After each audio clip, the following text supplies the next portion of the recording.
Good morning बच्चों।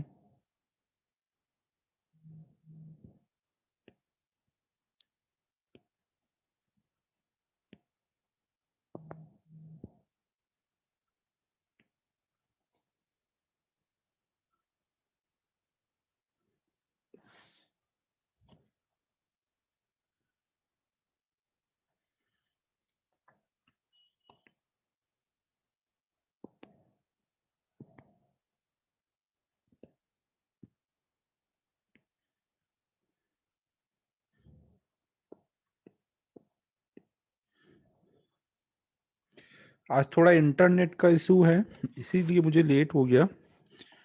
और अभी भी इंटरनेट मेरा चल नहीं रहा, मोबाइल डेटा से मैंने कनेक्ट किया है। तो जो भी नोट्स होंगे वो लिखते रहना ना, बाद में नोट्स हो सकता है ना मिल पाए, बीच में अगर कुछ गड़बड़ होता है तो। रिकॉर्डिंग तो रहेगी, रिकॉर्डिंग हो रही है, लेकिन नोट्स जोर से लिखते रहना सही से।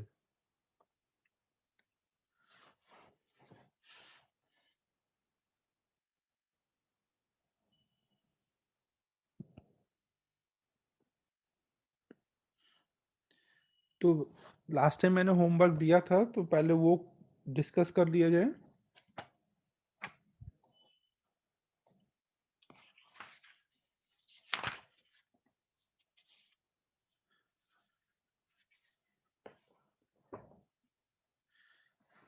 चलो डाउट्स बताओ। इंटेक्स एक्सरसाइज 4 से प्रॉब्लम दिए थे लास्ट टाइम।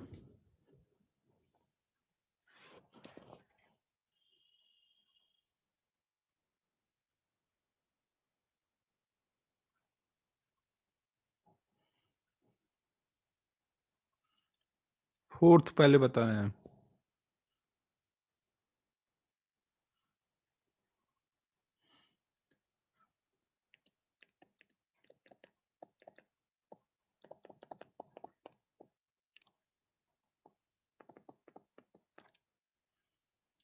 फोर्थ में देखो क्या है, in inelastic collision of two body which of the following do not change after collision. ना, कोलिजन के बाद क्या चेंज नहीं होता है? दो लोग अगर टकरा रहे हैं और इन इलास्टिक कोलिजन हो रहा है, तो इनिशियल काइनेटिक एनर्जी और फाइनल काइनेटिक एनर्जी में हमें पता है कि फाइनल जो होगी वो कम हो जाएगी इनिशियल से। तो पहला ऑप्शन जो होगा वो तो चेंज हो रहा है ना, तो वो नहीं हो सकता। दूसरा ऑप्शन है टोटल लीनियर मोमेंटम। ना, दोनों का अगर हम मिला के सिस्टम का मोमेंटम देखते हैं, दोनों का मिला के हम मोमेंटम देखते हैं, तो इनिशियल मोमेंटम और फाइनल मोमेंटम सिस्टम का मोमेंटम हमेशा क्या रहता है? कंजर्व रहता है ना।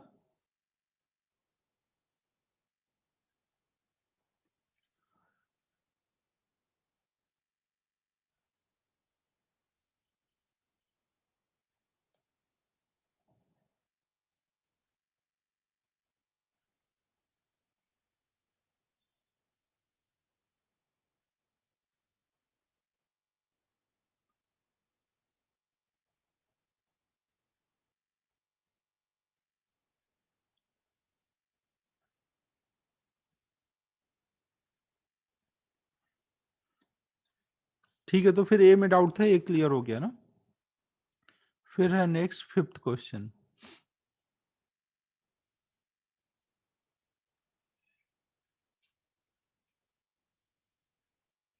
हाँ, फिफ्थ वाला आज मैं पढ़ाऊंगा, तो अभी हम लोग कर लेते हैं। वैसे बता ही देता हूँ, अब आ गया है, आपने एक बार ट्राई कर लिया तो अभी बता देता हूँ ना। आप फिफ्थ तो ऐसे मुझे कराना था, जब डायरेक्शन दिया होगा तो कैसे सॉल्व करते हैं। तो कुछ फिफ्थ में क्या दिया हुआ है, ये वाला फिफ्थ वाला अपने क्लास वर्क वाली कॉपी में नोट कर लेना ना। फिफ्थ में देखो क्या गिवन है, an alpha particle collides with stationary nucleus and continue to news moving at angle 60 degree with respect to the original direction of motion. ना, यहाँ पे बोला गया कोई अल्फा पार्टिकल है, वो न्यूक्लियस से टकराता है। न्यूक्लियस का मास अगर आप m लोगे, तो अल्फा पार्टिकल का मास 4m होता है। ये पता है सबको। अल्फा पार्टिकल मतलब हीलियम जो होता है, उसके न्यूक्लियस को बोलते हैं। हीलियम में 2 प्रोटॉन और 2 न्यूट्रॉन होते हैं। हीलियम में 2 प्रोटॉन और 2 न्यूट्रॉन होते हैं, उससे 2 इलेक्ट्रॉन ऑर्बिटल से निकाल दो तो इलेक्ट्रॉन निकालने के बाद जो बचेगा ना, उसी को हम लोग अल्फा पार्टिकल बोलते हैं। अल्फा पार्टिकल मतलब He++ आयन।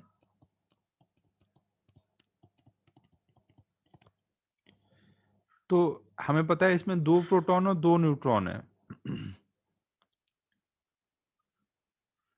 और इसमें बोला गया है कोई स्टेशनरी न्यूक्लियस से टकराता है। अच्छा, ये न्यूट्रॉन नहीं बोला है, कोई स्टेशनरी न्यूक्लियस बोला है। 1 मिनट।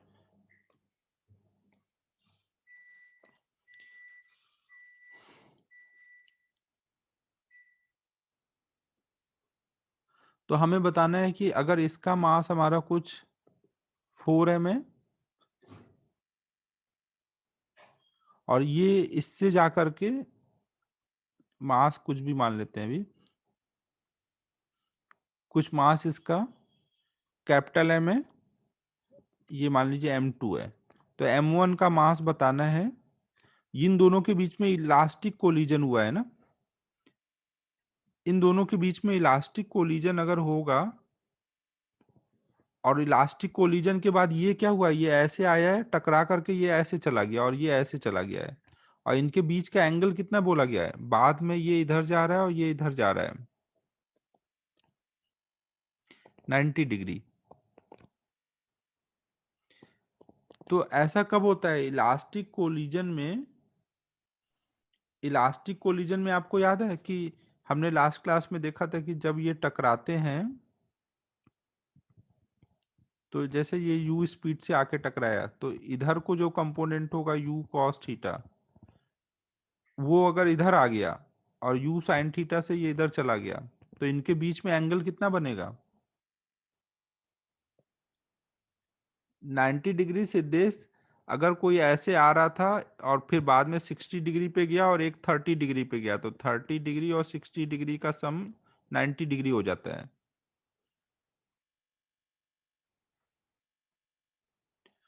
तो इसका जो u cos थीटा अगर इसमें चला जाएगा, तो ये u cos थीटा से इधर चला गया और ये u sin थीटा से इधर चला गया, तो उस टाइम पे इनके बीच में एंगल कितना बनता है?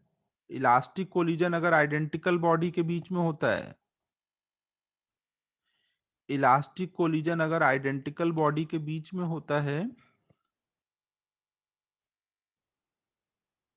ऑब्लिक इलास्टिक कोलिजन, और एक रेस्ट पे एक आके टकराता है, तो वहां पे कितना एंगल बनेगा उनके बीच में? 90 डिग्री ना, क्योंकि एक रेस्ट पे था, एक आके टकरा रहा है, तो इसका u cos थीटा इसमें आ जाएगा और u sin थीटा से ये इधर चला जाएगा। तो इसका मतलब ये दोनों कैसे रहे होंगे? आइडेंटिकल रहे होंगे ये दोनों, तभी ऐसा पॉसिबल है ना कि इनके बीच में इलास्टिक कोलिजन पे 90 डिग्री एंगल बन रहा है ना। ये तो ऐसे आज नहीं पढ़ाना था, ये तो कल के ही कॉन्सेप्ट पे बेस्ड है।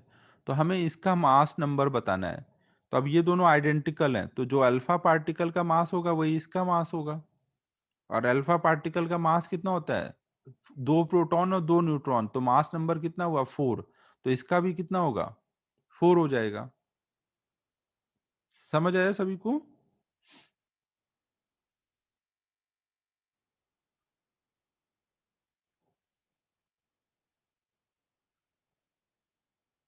नहीं सर आयु, ये ट्रायल एरर से नहीं किया।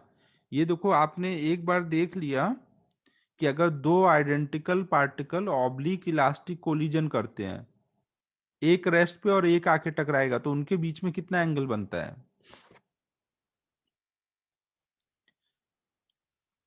90 डिग्री एंगल बनता है ना। अब उसी को मैं उल्टा करके पूछूं कि दो बॉडी ऑब्लिक इलास्टिक कोलिजन की है, उनके बीच में एंगल 90 है, तो उनका मास बताओ, सेम होगा अलग होगा?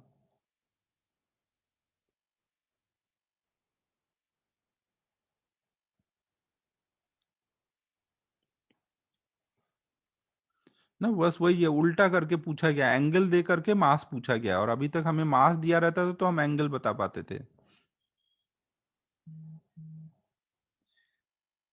आदित्य, वो याद कर, दो अगर आइडेंटिकल पार्टिकल होंगे,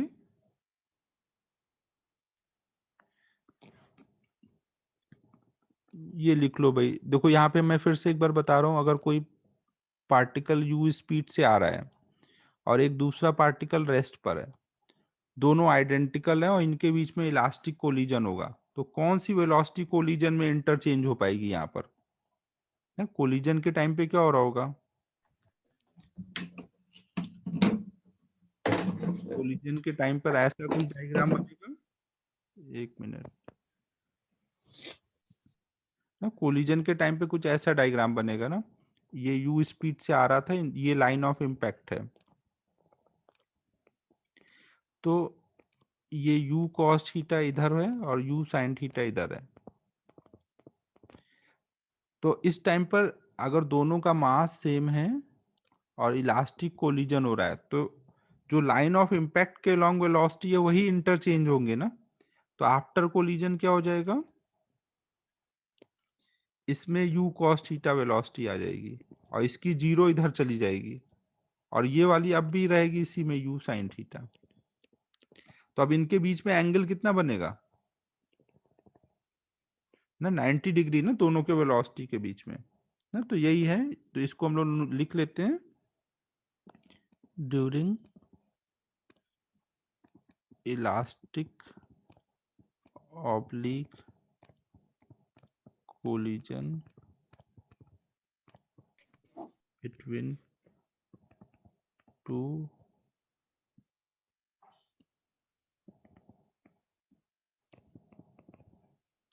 ये लिखते रहो साथ साथ ही ना।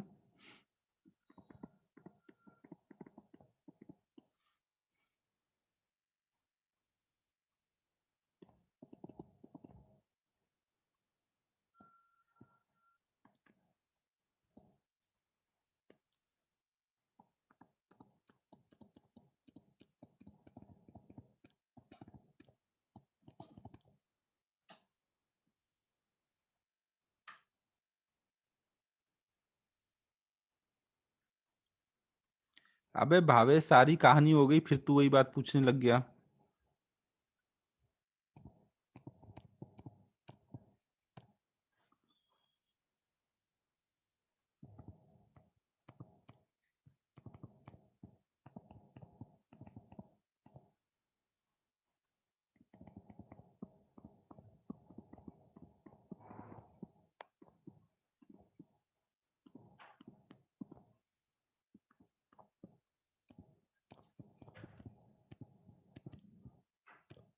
जब भी ऐसा क्वेश्चन दिख रहा है जहां पे दो पार्टिकल इलास्टिक ऑब्लिक कोलिजन कर रहे हैं और 90 डिग्री पे जा रहे हैं, एक रेस्ट पे था, तो हम तुरंत समझ जाएंगे कि वो सेम मास के रहे होंगे, तभी ऐसा हुआ है।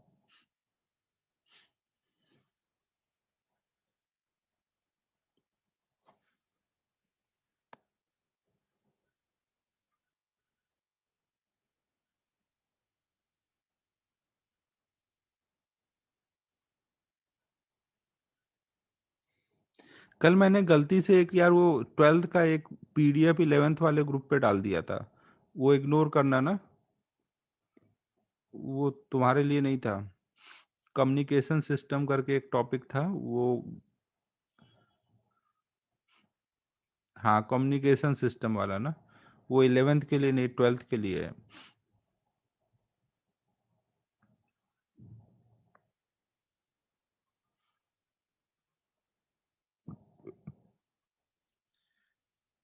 कल्पेश, यहाँ जो कुछ भी है सब इधर लिख दिया है।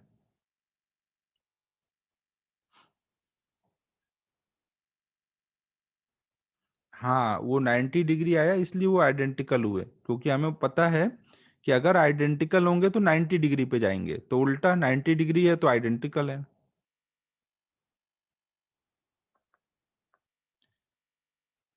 कल्पेश, लेट ज्वाइन किया था क्या तूने?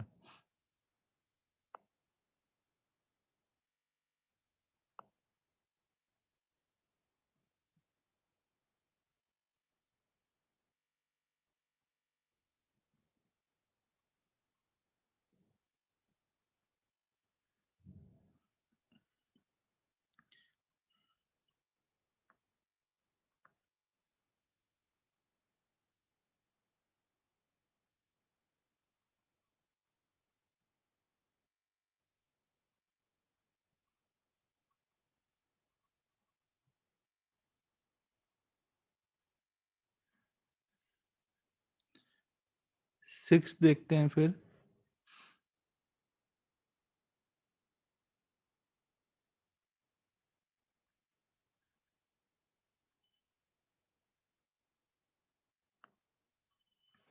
अब देखो 6th वाले में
सिक्स्थ वाले में देखो अब यहाँ पर क्या दिया हुआ है, ball 1 collide with identical ball 2 at rest. दो बॉल हैं, बॉल 2 बॉल 1 ना, ये कुछ मान लो u स्पीड से आ रहा है और ये रेस्ट पर है, दोनों आइडेंटिकल हैं। तो आफ्टर कोलिजन अगर सेकेंड बॉल की वेलोसिटी बोली जा रही है कि वो डबल हो जाती है फर्स्ट से, तो कॉफिशिएंट ऑफ रेस्टिट्यूशन क्या होगा?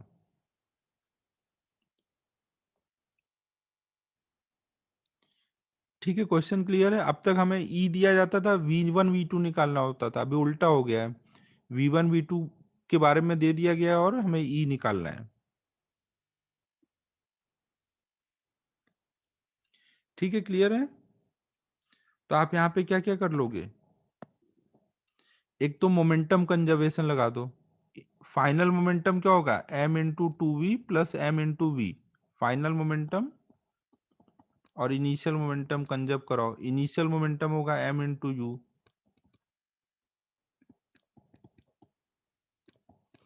तो v इससे आ गया u/3। फिर न्यूटन्स लॉ ऑफ रेस्टिट्यूशन लगा दो। दूर जाने का रेट यहाँ पे कितना है, टू बी माइनस वी ना, दूर जाने का रेट कितना है, टू बी माइनस वी। ये बराबर होगा ई टाइम्स पास आने का रेट, पास आने का रेट कितना है, कोलिजन से पहले की रिलेटिव वेलोसिटी। तो यहाँ v equal to e u आया और v की वैल्यू डाल दो, तो e इक्वल टू आया 1/3।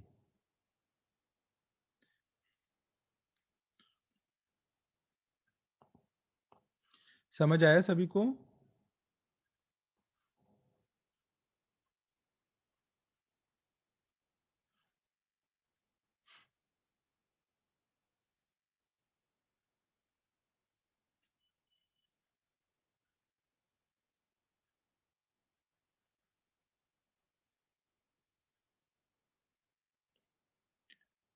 नोट कर लो, फिर सेवेंथ भी है ना।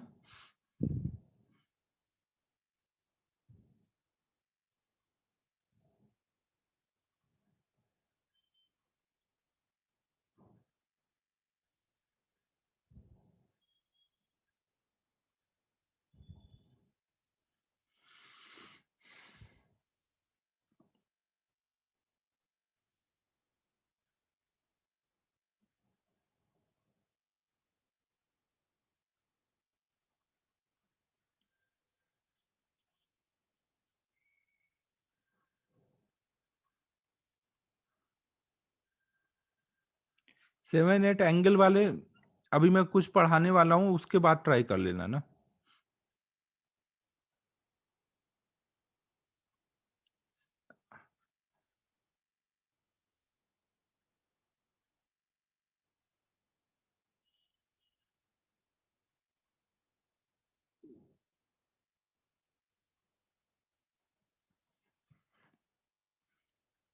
7 8 के अलावा और हैं डाउट?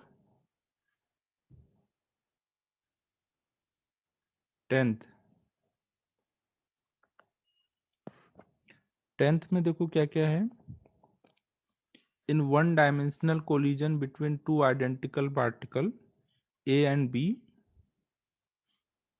ए और बी में वन डायमेंशनल, ना वन डायमेंशनल मतलब हेड ऑन कोलिजन, क्योंकि उसमें आफ्टर कोलिजन और बिफोर कोलिजन वो सब एक लाइन में ही होते हैं ना।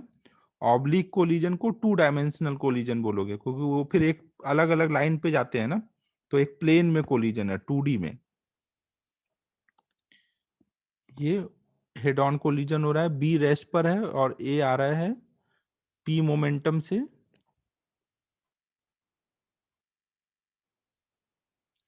और इनके कोलिजन में बी क्या करेगा, इसको पीछे को फोर्स लगाएगा। तो जब फोर्स लगाएगा तो ए पे पीछे को जे इम्पल्स लगा। तो अगर ए पे पीछे को इम्पल्स लगा तो ए बी पे एक्शन रिएक्शन आगे को उतना ही फोर्स लगाएगा, मतलब उतना ही इम्पल्स लगेगा। तो हमें बताना है कॉफिशिएंट ऑफ रेस्टिट्यूशन कितना होगा। ठीक है, क्लियर है। ये पी मोमेंटम से आया था, दोनों आइडेंटिकल है, दोनों का मास सेम है। अगर ये पी मोमेंटम से आया था तो इसकी इनिशियल वेलोसिटी कितनी बोलोगे। ये तो रेस्ट पर है, u2 जीरो है। u1 की वैल्यू कितनी बोलोगे, मोमेंटम अपॉन में मास कर दोगे तो आ जाएगा ना p equal to m u. अब इसका अगर हमें a का फाइनल मोमेंटम निकालना है तो a के लिए फाइनल मोमेंटम कैसे निकालोगे। a का फाइनल मोमेंटम हमें पता है वो कैसे निकालते हैं, इनिशियल मोमेंटम प्लस इम्पल्स लगा करके। इम्पल्स को यहाँ जे से दिखाया गया है ना। इ- इधर को प्लस ले लेते हैं, इधर को माइनस। तो फाइनल मोमेंटम ए का कितना हो जाएगा, इनिशियल मोमेंटम उसका पी था और पीछे को इम्पल्स लगा है जे, तो ये उसका फाइनल मोमेंटम हो गया। तो ए की फाइनल स्पीड कितनी बोलोगे, ये मान लो बाद में v1 से जा रहा है, ये v2 से जा रहा है, तो इसका फाइनल मोमेंटम आ गया, तो उसको आप लिख सकते हो m इंटू वी। तो v1 की वैल्यू आ गई ये। सेम वे में बी के लिए लगाओ। बी के लिए फाइनल मोमेंटम निकालना है। बी का फाइनल मोमेंटम क्या बोलोगे, m इंटू वी। बी का इनिशियल मोमेंटम क्या था, इनिशियल मोमेंटम उसका जीरो था और आगे को इम्पल्स लगा है जे, तो उसका फाइनल स्पीड आ गया j/m। अब v1 पता है, v2 पता है, u1 पता है, और आपको निकालना है कॉफिशिएंट ऑफ रेस्टिट्यूशन। तो लगा दो न्यूटन्स लॉ ऑफ रेस्टिट्यूशन ना। न्यूटन्स लॉ ऑफ रेस्टिट्यूशन क्या होगा, v2 minus v equal to E times u1 minus u2। v2 कितना आया है, j/m, माइनस v1 कितना आया है, p minus j/m equal to e. u1 कितना था, p/m, और u2 था जीरो ना। सॉल्व करो इसको, आ जाएगा e की वैल्यू। m हर जगह से कॉमन होके कट गया।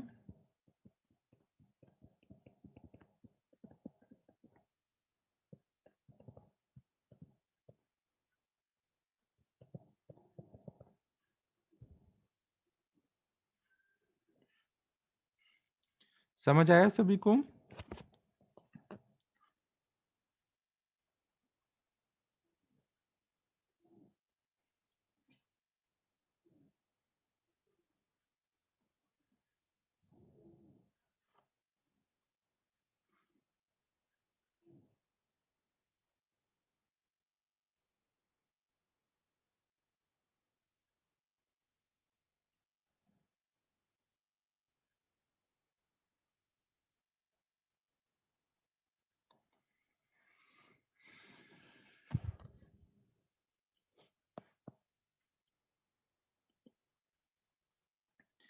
चलो अब थोड़े से प्रॉब्लम और बचे हुए थे ऑब्लिक कोलिजन के, वो करते हैं।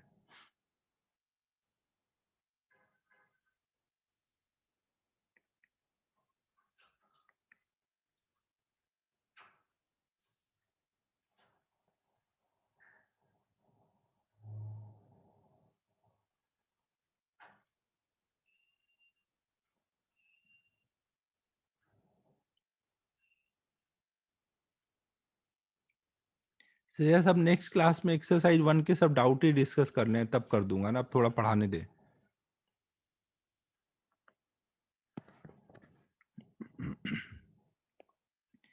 तो अब देखो हम लोग नेक्स्ट ऑब्लिक कोलिजन पे ही कुछ प्रॉब्लम कर रहे हैं। सपोज हमारे पास कोई एक पार्टिकल है m मास का, वो u स्पीड से आ रहा है, और उसके सामने एक दूसरा पार्टिकल 2m मास का भी रेस्ट कर रहा है।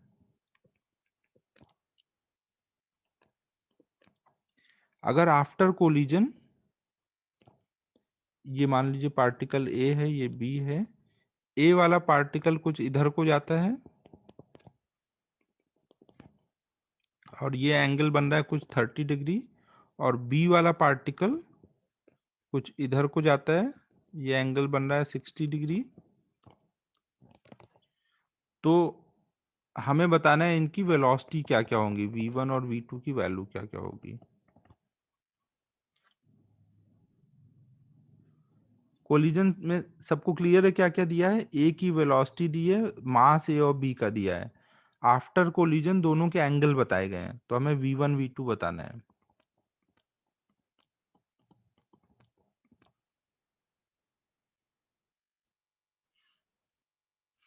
देखो जब भी आपको एंगल दे देगा, डायरेक्शन दे देगा ना, तो उस टाइम पे ई बताने की जरूरत नहीं है ना, बिना ई बताए ही क्वेश्चन सॉल्व हो सकता है। कैसे हो सकता है? कोई बताएगा कैसे हो सकता है?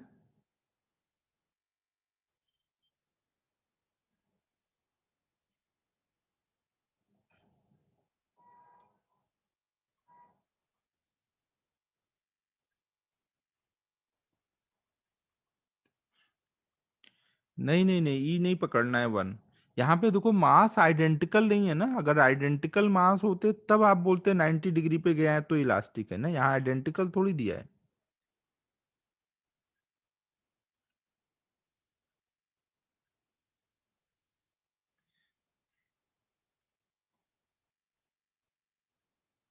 ये दोनों बॉल आइडेंटिकल नहीं है ना। एंगल कुछ भी हो सकता था, 30 30, दोनों का 30 30 हो सकता था, कुछ भी, एक का 45 एक का 30, कुछ भी ले सकते थे। मेन है कि एंगल दिया है जब, तो हम कैसे सॉल्व करेंगे। हाँ, कंपोनेंट रिजॉल्व करके ना, यहाँ पे अगर हम मान लेते हैं कि इधर को एक्स एक्सिस है और इधर को वाई एक्सिस, तो आप एक्स एक्सिस में अलग मोमेंटम कंजर्व कर दो, उससे एक इक्वेशन आ जाएगी। एक वाई एक्सिस में कंजर्व कर दो, उससे एक इक्वेशन आ जाएगी। तो अब v1 v2 दो अननोन होंगे, दो इक्वेशन होगी, सॉल्व हो जाएगी ना। जब भी एंगल दिया होगा तो प्रॉब्लम इजी हो जाएगा ना, फिर ई वगैरह की जरूरत ही नहीं पड़ेगी, बिना उसके ही काम हो जाएगा। अगर हम x में रिजॉल्व करें ना, मान लो इसको रिजॉल्व कर लेते हैं, ये v1 का इधर कंपोनेंट आएगा v1 cos 30, और इधर आएगा v1 sin 30। ऐसे v2 का इधर आएगा v2 cos 60, और इधर आएगा v2 sin 60। तो अगर हम x में कम मोमेंटम कंजर्व कराएं, initial momentum equal to final momentum, तो शुरू में तो ये x में ही आ रहा था, ये रुका हुआ था, तो इनिशियल मोमेंटम कितना है, m into u, equal to ये हो जाएगा, इसका मास हमारा m है और इसका 2m है, तो m into v1 cos 30 plus 2m into v2 cos 60। तो ये एक इक्वेशन हो गई। फिर दूसरी इक्वेशन हम y में मोमेंटम कंजर्व करा देंगे। y में ये x में चल रहा था ना, तो y में शुरू का मोमेंटम कितना है, 0 ना, शुरू में y में कोई मोमेंटम नहीं है, और बाद में कितना हो जाएगा, एक ऊपर जा रहा है एक नीचे जा रहा है, तो हम साइन कुछ ले लेंगे कि ऊपर वाले को प्लस लिखते हैं, नीचे वाले को माइनस ना। तो इसका मोमेंटम कितना हो जाएगा, m v1 साइन 30, और दूसरे वाले का हो जाएगा -2m v2 साइन 60 ना। अब v1 v2 दो अननोन, दो इक्वेशन, इनको सॉल्व कर लेंगे। ठीक है, बात सबको समझ आई ना। जब एंगल दिया होगा तो फिर कोफिशिएंट ऑफ रेस्टिट्यूशन वगैरह बताने की जरूरत नहीं रहती है।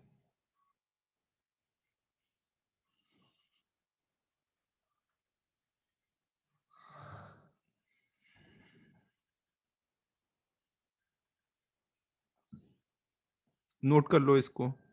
मैं सॉल्व नहीं कर रहा हूँ, अब इतना कर लेना, दो अननोन दो इक्वेशन तो हमें पता है कि अब सॉल्व हो जाएगा।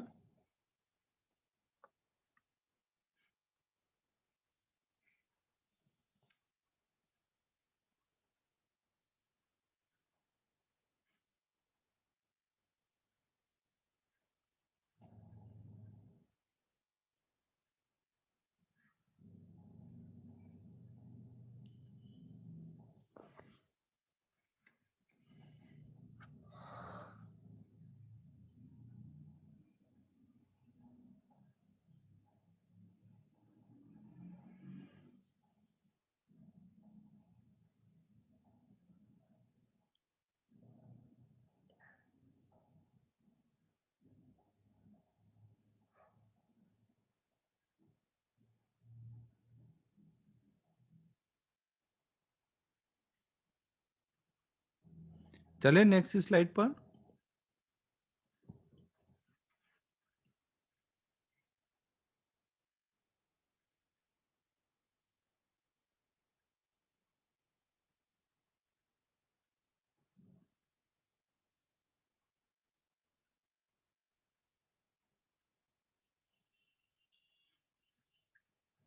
अच्छा ठीक है, जो भी आया हो वो आप नोट कर लो। ये कब यूज करना है? जब ई नहीं दिया है, V1 V2 के एंगल्स दिए हैं ना, तब ये यूज करना है।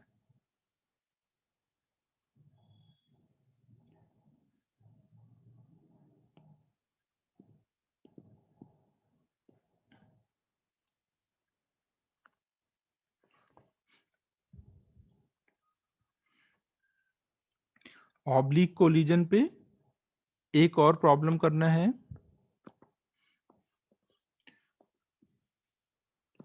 ये प्रॉब्लम देखो क्या है, एक M1 मास एक M2 मास से जाके टकराता है, और M1 जो है वो M2 से हैवी है। तो ये इससे टकरा रहा है, और टकराने के बाद वो कुछ अपने पाथ से ऐसे डेविएट होके इधर को चला गया।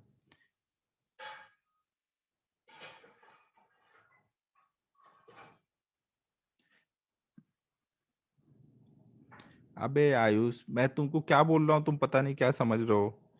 तुम बताओ, अगर ये एक्स में आ रहा है तो वाई में तो मोमेंटम, आपको मोमेंटम कंजर्व कराना है बस, इससे मतलब रखो। वाई में नहीं है तो कैंसिल होंगे ही ना। अगर वाई में इसका मोमेंटम जीरो है तो यहाँ पे भी जीरो ही आएगा ना। जादू थोड़ी हो जाएगा कि दोनों एक ही डायरेक्शन में चलने लगेंगे ना। आपको बस मोमेंटम कंजर्व कराना है, जब भी एंगल्स दिए होंगे तो एक्स में अलग मोमेंटम कंजर्व कराओ, वाई में अलग, तो दो इक्वेशन बनेंगी, सॉल्व हो जाएगा। तो हमें देखो यहाँ पे इस क्वेश्चन में ये देखना है कि M1 मास आकर के M2 से टकराता है और अपने पाथ से कुछ ऐसे डेविएट हो जाता है। तो हमें बताना है कि आफ्टर कोलिजन M2 कुछ इधर गया होगा और M1 कुछ इधर गया। तो M1 अपने पाथ से जो डेविएट हो रहा है थीटा, उस थीटा की जो मैक्सिमम वैल्यू है, मैक्सिमम डेविएशन जो हो सकता है, उसकी वैल्यू M2/M1 है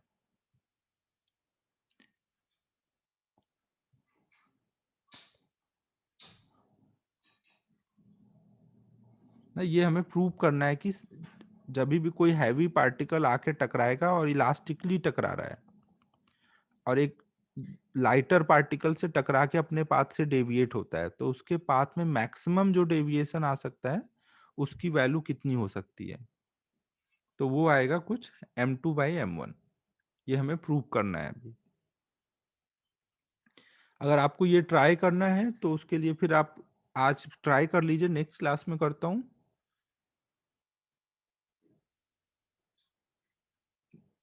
हाँ नहीं तो अभी क्लास में ट्राई करना है तो 2-3 मिनट ही दे पाऊंगा।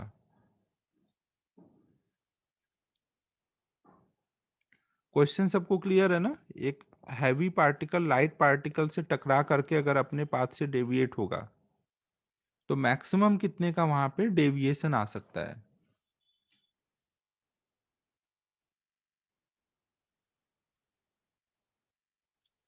ठीक है, फिर ये ट्राई कर लो आज, फिर नेक्स्ट क्लास में मैं डिस्कस कर दूंगा। ये M1 में डेविएशन की बात हो रही है ना, यहाँ थीटा क्या है? थीटा जो है डेविएशन एंगल ऑफ M1 है, जो आके टकराया था ना, M1 आके टकराया, ये रेस्ट पर है ना, M2 जो है एट रेस्ट है, और M1 आके टकरा रहा है, डेविएशन एंगल ऑफ M1 ना, उसकी मैक्सिमम वैल्यू ये देखी जा रही है।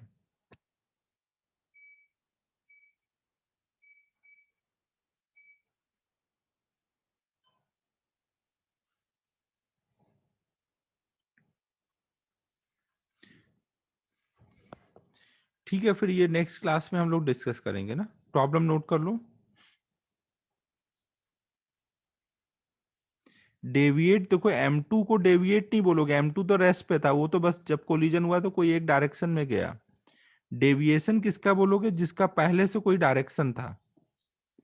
M1 पहले से आया था कोई डायरेक्शन में और फिर इधर को गया, तो M1 के पाथ में डेविएशन आया ना। डेविएशन मतलब होता है कोई भी, मान लो पहले इधर को जा रहा था, बाद में इधर को गया, तो अपने पाथ से वो कितने एंगल से चेंज हो गया ना, अपने पाथ से वो इतने एंगल से चेंज हो गया, पहले इधर जा रहा था अब इधर गया, तो ये उसमें डेविएशन है।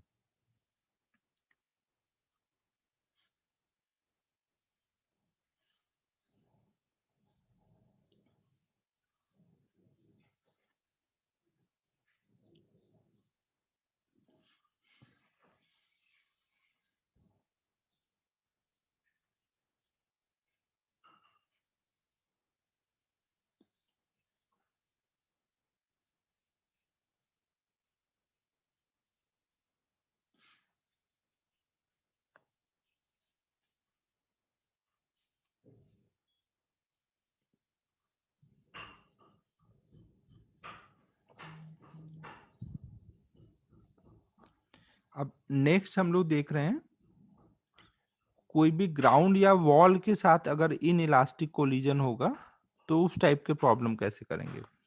सपोज कोई ग्राउंड पे u स्पीड से कोई पार्टिकल आके टकराता है, और जो ये ग्राउंड है इस पे नॉर्मल ड्रॉ किया है, नॉर्मल से ये थीटा एंगल पे आ रहा है u स्पीड से, और आफ्टर कोलिजन कुछ इधर को जाता है। कोलिजन के बाद नॉर्मल के साथ ये एंगल फाई बन रहा है, अगर, और इधर नई स्पीड उसकी v हो गई है। अगर कॉफिशिएंट ऑफ रेस्टिट्यूशन e है, तो हमें बताना है फाई की वैल्यू कितनी आएगी, और कोलिजन के बाद वो किस स्पीड से जाएगा ना। क्वेश्चन क्या है कि कोई u स्पीड से आया और ऐसे v स्पीड से आफ्टर कोलिजन गया ना। एंगल ऑफ इंसिडेंस, इसको हम बोलते हैं एंगल ऑफ इंसिडेंस। जैसे लाइट में देखते थे ना, नॉर्मल के साथ जो एंगल बनता है लाइट आने वाली लाइट का, तो ये एंगल ऑफ इंसिडेंस है, ये एंगल ऑफ रिफ्लेक्शन है। तो हमें थीटा गिवन है, फाई निकालना है, और बाद में कोलिजन के बाद वो कितनी स्पीड से जाएगा वो v निकालना है। कॉफिशिएंट ऑफ रेस्टिट्यूशन को e ले लेना है ना। e, u और थीटा, इन तीनों के टर्म में सारे आंसर बताने हैं।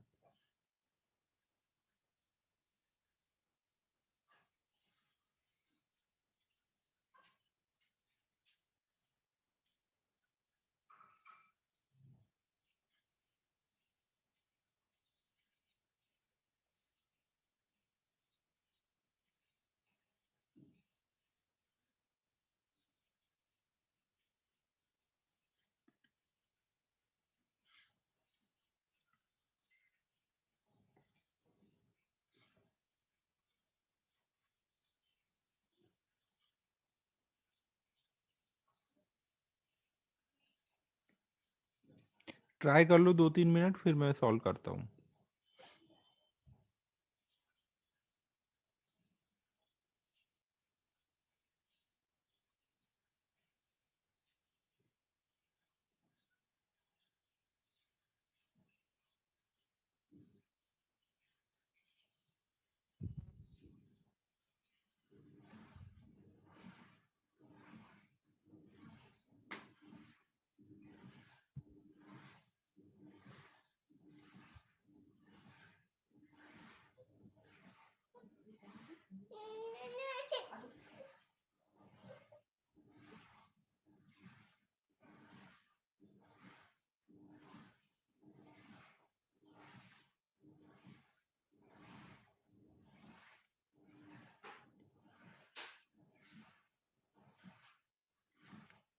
हाँ सही है प्रथमेश।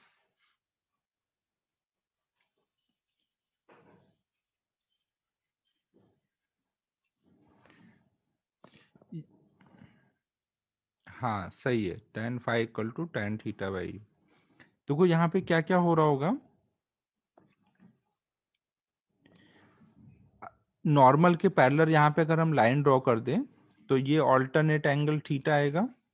तो इस u का इधर कंपोनेंट आ रहा होगा u cos थीटा, और इधर आ रहा होगा u sin थीटा।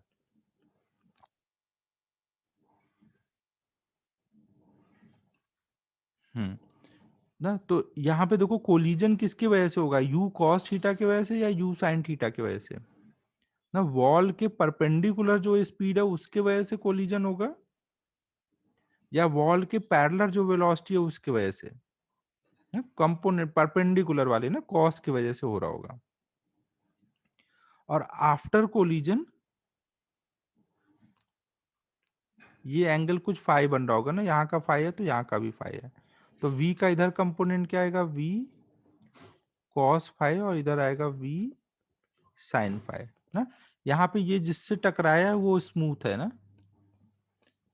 अगर ये स्मूथ है तो वॉल पे टकराने के बाद कौन सा कंपोनेंट चेंज करेगा, वॉल के पैरेलल वाला या वॉल के परपेंडिकुलर वाला। परपेंडिकुलर वाला ना, वो इधर को आया और टकरा के फिर ऊपर को गया ना। ये वाले कंपोनेंट में कोई चेंज नहीं आएगा, तो आप बोल सकते हो कि v sin फाइ अब भी वही रहेगा जो पहले था u sin थीटा ना, इसमें कोई चेंज नहीं आया। और परपेंडिकुलर वाला हमें पता है कि अगर कोई चीज u स्पीड से आके परपेंडिकुलरली टकराता है तो कितने से रिबाउंड करता है, eu से ना। तो ये कितना होना चाहिए, e इंटू यू कितना है, u cos थीटा ना। ये हमने याद किया हुआ है ना, परपेंडिकुलर कोलिजन में हमने देखा है कि अगर u से आएगा तो eu से जाएगा, तो eu की वैल्यू ये v cos फाइ है, तो हम बोल सकते हैं v cos phi is equal to e times u कितना है, u cos थीटा ना, परपेंडिकुलर वाली वेलोसिटी। ये बात सबको क्लियर है। फर्स्ट इक्वेशन में वॉल के पैरेलल वाली वेलोसिटी में कोई चेंज नहीं होगा ना, कोलिजन परपेंडिकुलर वाले की वजह से हुआ है ना। ये वॉल है, वॉल पे अगर कोई चीज ऐसे आ रही हो तो वो ऐसे ही चली जाएगी ना। कोलिजन के लिए ये वाला कंपोनेंट रिस्पॉन्सिबल नहीं है। कोलिजन के लिए कौन सा कंपोनेंट रिस्पॉन्सिबल है, ये वाला।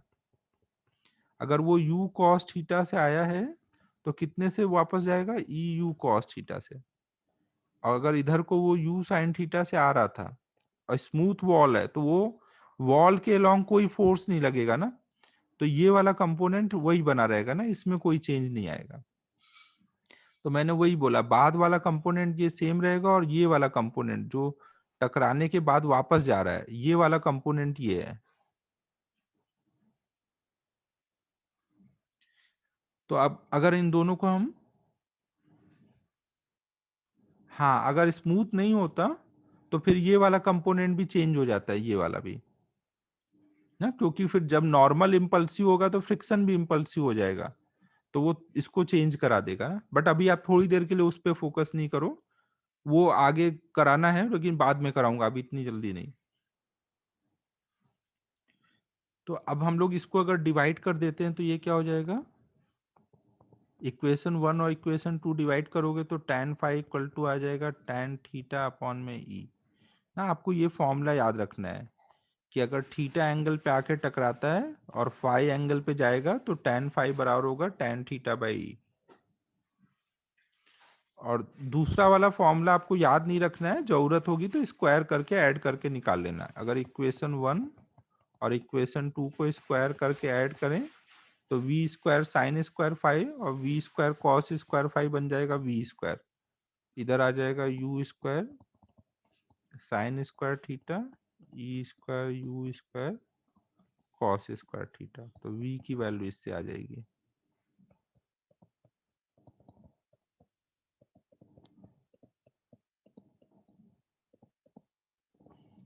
ना। याद केवल आपको ये वाला करना है ना, ये आप ऐसे सॉल्व कर लोगे जरूरत पड़ेगी तो।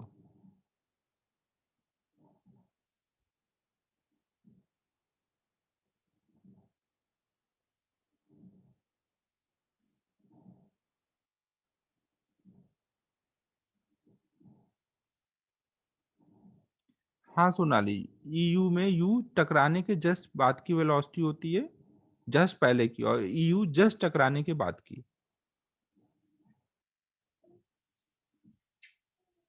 अगर वहां पे और कोई फोर्स नहीं है, ये सब मान लो ग्रेविटी फ्री स्पेस में हो रहा है, तो बाद में इसको हम चेंज नहीं करा रहे हैं, वही सेम लेके चल रहे हैं।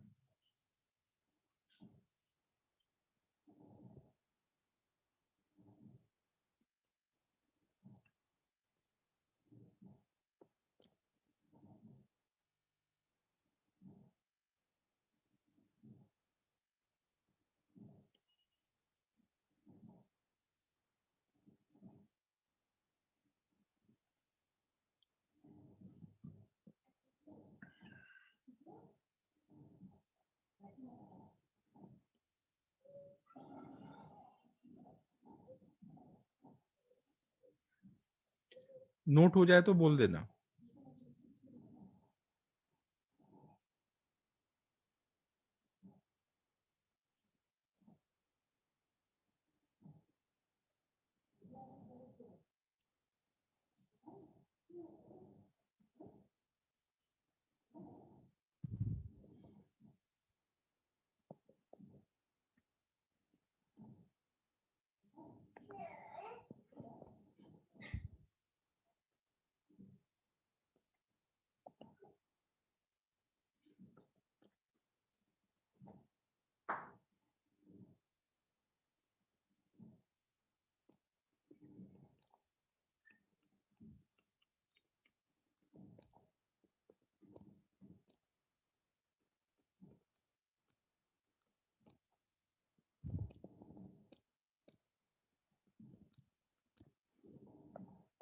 अब वॉल से कोलिजन पे ये एक प्रॉब्लम करना है।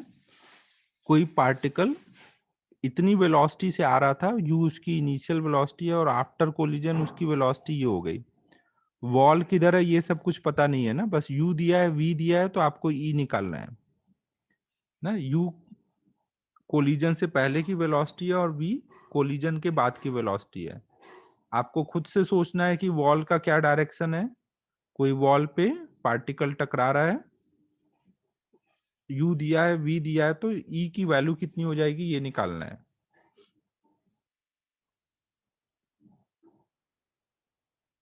क्वेश्चन समझ आया सभी को?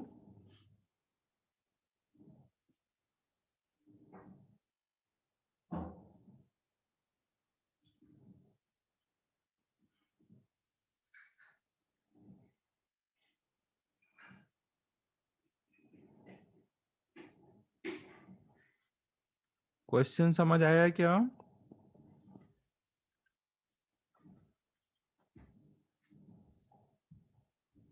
ठीक है, ट्राई करो फिर। वॉल मैंने नहीं बोला है कि ऐसे हॉरिजॉन्टल में या वर्टिकल में, ऐसा कुछ भी नहीं ना। वॉल कैसे भी रखा हुआ है मुझे नहीं पता, उस पे यू स्पीड से टकरा रहा है और वी से जा रहा है। आपको खुद से फिगर आउट करना है यहाँ पे कि वॉल का क्या डायरेक्शन है, और फिर उसके बाद आपको ई की वैल्यू निकालनी है।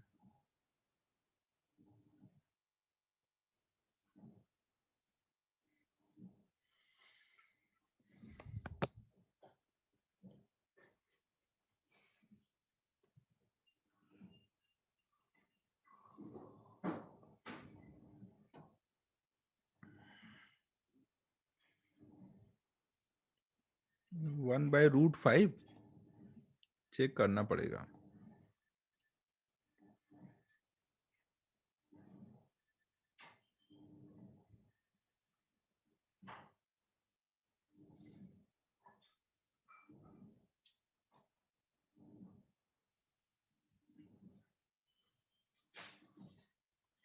चेक करना पड़ेगा आदित्य, अभी रुक जा। सॉल्व कर लो तुम लोग, अभी मैं करता हूँ, फिर चेक करेंगे ना कितना आ रहा है।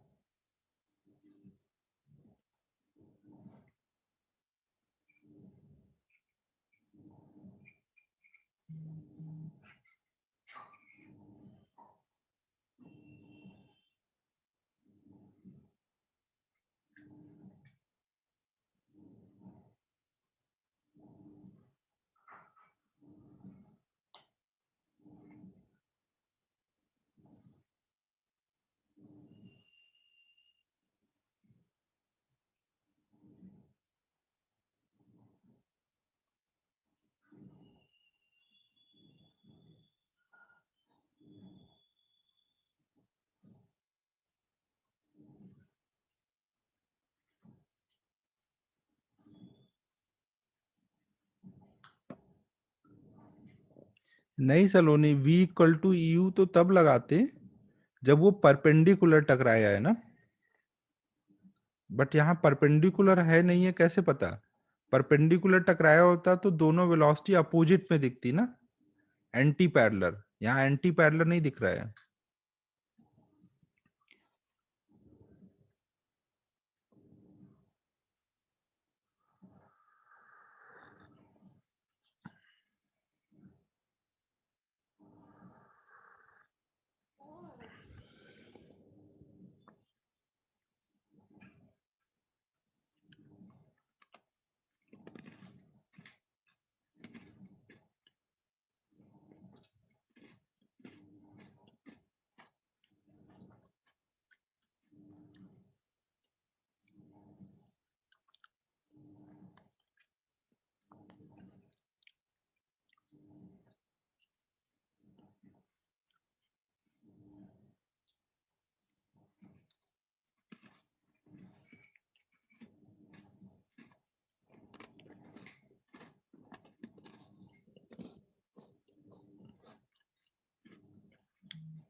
सॉल्व करूं?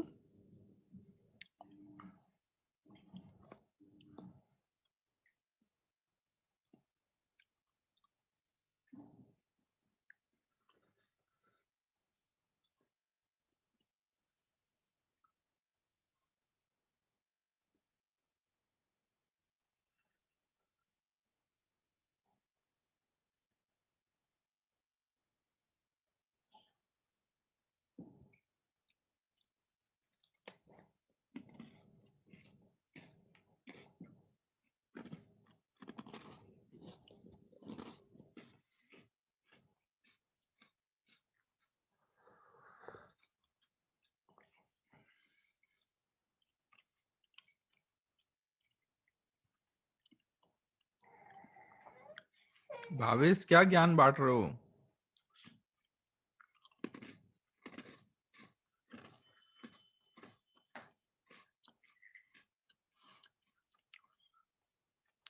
कुछ प्रकाश डालो, ये क्या कर रहे हो तुम इतनी देर से?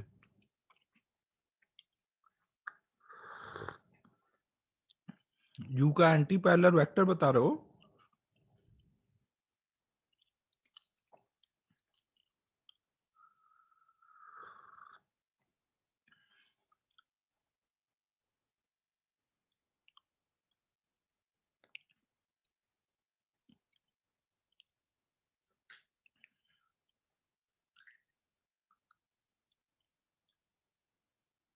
भावेश बोल ना, क्या कर रहा था?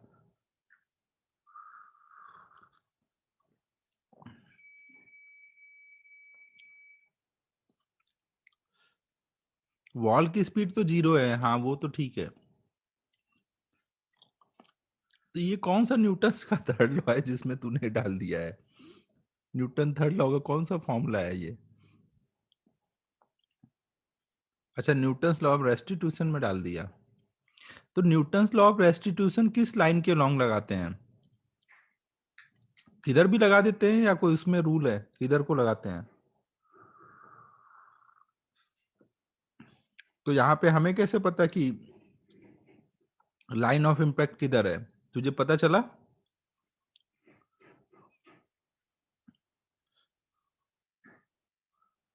हाँ, तो पहले लाइन ऑफ इम्पैक्ट तो पता कर, यही तो बोल रहा हूँ, क्वेश्चन तो यही है मेन, कि किधर को इम्पैक्ट हुआ, वॉल किधर है यही नहीं पता, बस यू और वी दिया है।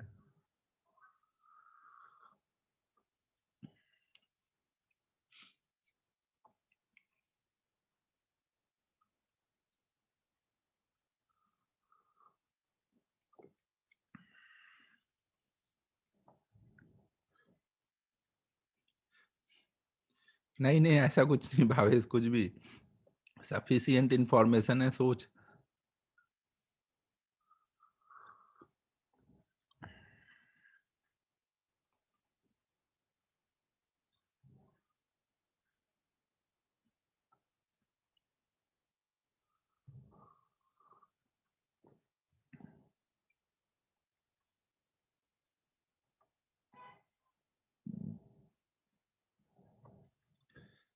सॉल्व कर रहा हूं, अब सॉल्व करते हैं, फिर देखते हैं क्या है आंसर।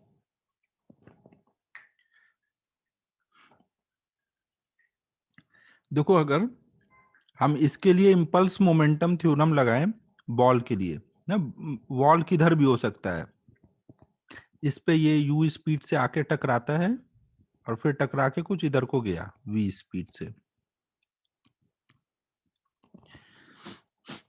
तो हमको पता है कि इम्पल्स जो लगता है वो किस डायरेक्शन में लगता है, change in momentum. Impulse momentum theorem से हमें पता है कि इम्पल्स बराबर होगा चेंज इन मोमेंटम।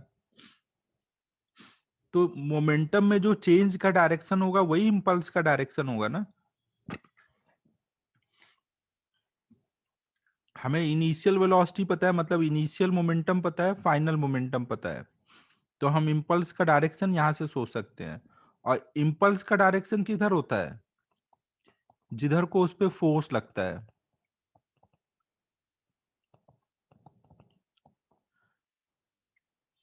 और फोर्स किधर लगता है, लाइन ऑफ इम्पैक्ट के लॉन्ग, है कि नहीं। तो इसका मतलब लाइन ऑफ इम्पैक्ट निकालना है तो आपको क्या करना है, मोमेंटम में चेंज का डायरेक्शन देखना है ना, उधर को ही लाइन ऑफ इम्पैक्ट रहा होगा। चेक करते हैं सर, आयु ना।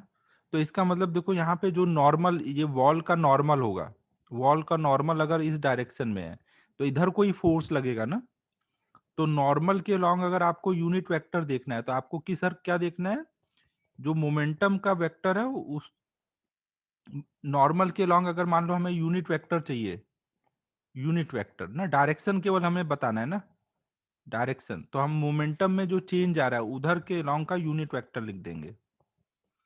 तो ये हमें क्या देगा, नॉर्मल के लॉन्ग का यूनिट वेक्टर, क्योंकि चेंज इन मोमेंटम मतलब इम्पल्स का डायरेक्शन, और इम्पल्स किधर लगेगा, नॉर्मल के लॉन्ग। ये बात सबको समझ आ रही है। एन कैप जो होगा वो बराबर होगा delta P vector divided by उसका मैग्नीट्यूड।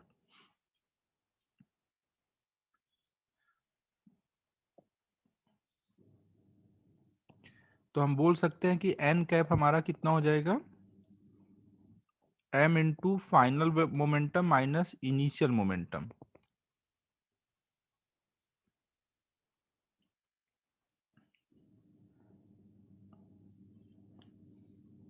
यहां से देखना भाई, जो डेल्टा पी होता है वो क्या है, मोमेंटम में चेंज का डायरेक्शन। मोमेंटम में चेंज के अलॉन्ग यूनिट वेक्टर लिखूंगा तो वो किधर आएगा, डेल्टा पी वेक्टर आई वेक्टर के लॉन्ग है, और आई वेक्टर किधर है, फोर्स के लॉन्ग। फोर्स किधर लगेगा, एन के लॉन्ग। तो अगर मैं डेल्टा पी के लॉन्ग यूनिट वेक्टर लिख रहा हूं, इसका मतलब आई के लॉन्ग लिख रहा हूं, आई के लॉन्ग लिख रहा हूं मतलब एफ के लॉन्ग, एफ के लॉन्ग मतलब एन के लॉन्ग। यहाँ पे एन के लॉन्ग ही फोर्स लगेगा ना, कोलिजन में नॉर्मल के लॉन्ग ही फोर्स लगता है।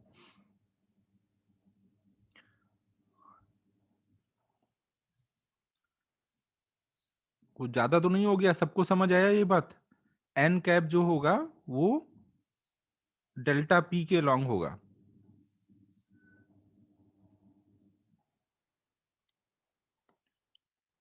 और लोग नहीं बोल रहे हैं, सबको समझ आया भाई ये चीज। एन वेक्टर अगर हमें निकालना है तो delta P vector divided by उसका मॉड।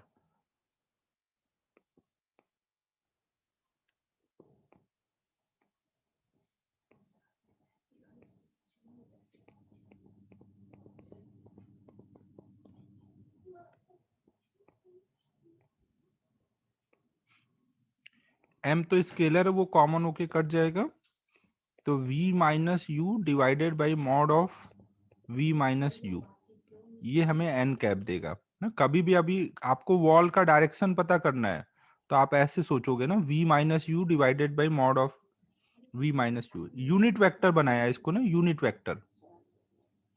अब ये वॉल के नॉर्मल के लॉन्ग हम वेक्टर लिख रहे हैं तो कितने मैग्नीट्यूड का लिखे, वो कोई फोर्स तो है नहीं, नॉर्मल तो बस डायरेक्शन है ना।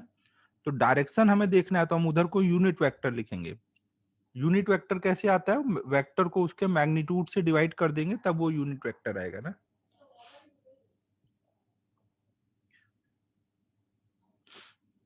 ठीक है ना, एन कैप हमें मिल गया है। अब देखो, अगर ये एंगल थीटा है और ये एंगल फाई है, अगर मैं आपको बोलूं कि भाई एन कैप और वी वेक्टर का डॉट प्रोडक्ट करो, वी कैप का डॉट प्रोडक्ट करो, तो क्या मिलेगा आपको? एन कैप और वी कैप का डॉट प्रोडक्ट क्या देगा?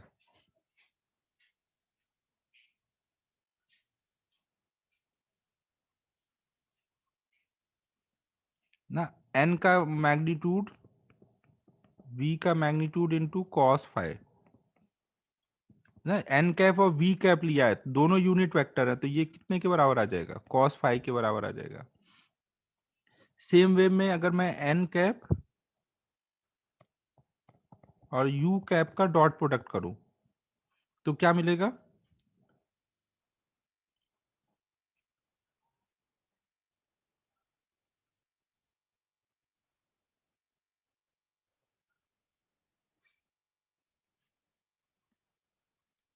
देखो, अभी यू वेक्टर और एन वेक्टर में ये एंगल थीटा है क्या? यू वेक्टर और एन वेक्टर में एंगल थीटा है। अगर एक वेक्टर का हेड और एक वेक्टर का टेल कोइंसाइड हो रहा है, तो क्या आप बोलोगे ये angle between u and n है? नहीं है ना, आप इसको आगे एक्सटेंड करोगे तो ये एक्सटर्नल वाला एंगल यू और एन के बीच का एंगल है, वो कितना है? कॉस, ये 180 माइनस थीटा ना, 180 माइनस थीटा।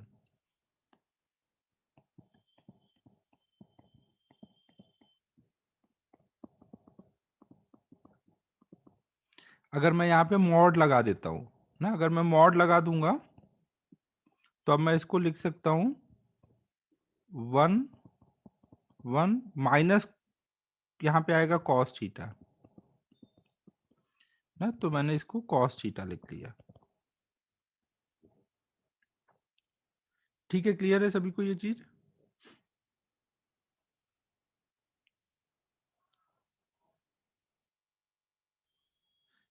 अभी अभी समझ आएगा ना मॉड क्यों लगाया।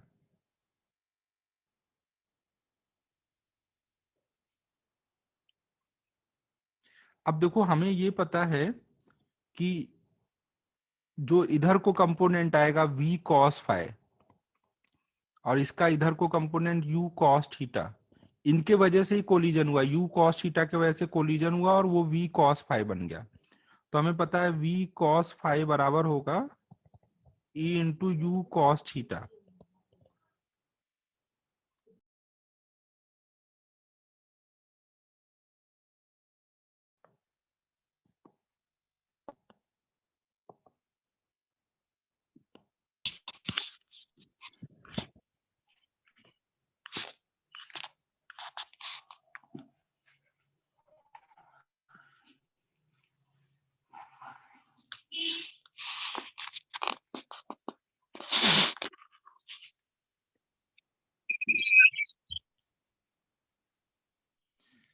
अरे यार, मीटिंग में स्वागत तो बहुत अच्छा है, लेकिन सब उड़ गया, इतनी काम की चीजें चल रही थी।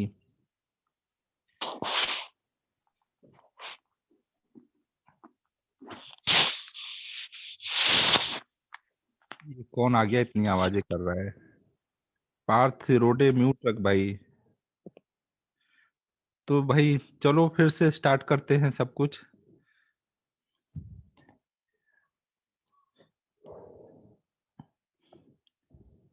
तो हमारा क्या क्या दिया हुआ था? हाँ, एक बार लिख देता हूँ ना, क्योंकि वो सब लिखना था, इम्पोर्टेंट था। यू दिया था, वी दिया था, वैल्यू एक बार देख लेना ना, यही लिया था ना मैंने, यू और वी, और ई पूछा था। तो हम लोगों ने ये देखा कि इम्पल्स मोमेंटम थ्योरम से आई बराबर होता है डेल्टा पी के, मतलब जो इम्पल्स होता है वो पैरेलल टू होता है डेल्टा पी के, और इम्पल्स साथ में पैरेलल टू होता है जिधर को फोर्स लगेगा कोलिजन में, और फोर्स किधर लगता है? एन वेक्टर के लॉन्ग। तो इसका मतलब एन वेक्टर नॉर्मल जो होगा वॉल पे और डेल्टा पी, वो दोनों पैरेलल है, दोनों पैरेलल है। तो हम बोल सकते हैं कि एन के लॉन्ग का यूनिट वेक्टर बराबर होगा पी के लॉन्ग का यूनिट वेक्टर ना। दो यूनिट वेक्टर को हम इक्वेट कर सकते हैं ना, दोनों सेम डायरेक्शन में, सेम मैग्नीट्यूड के।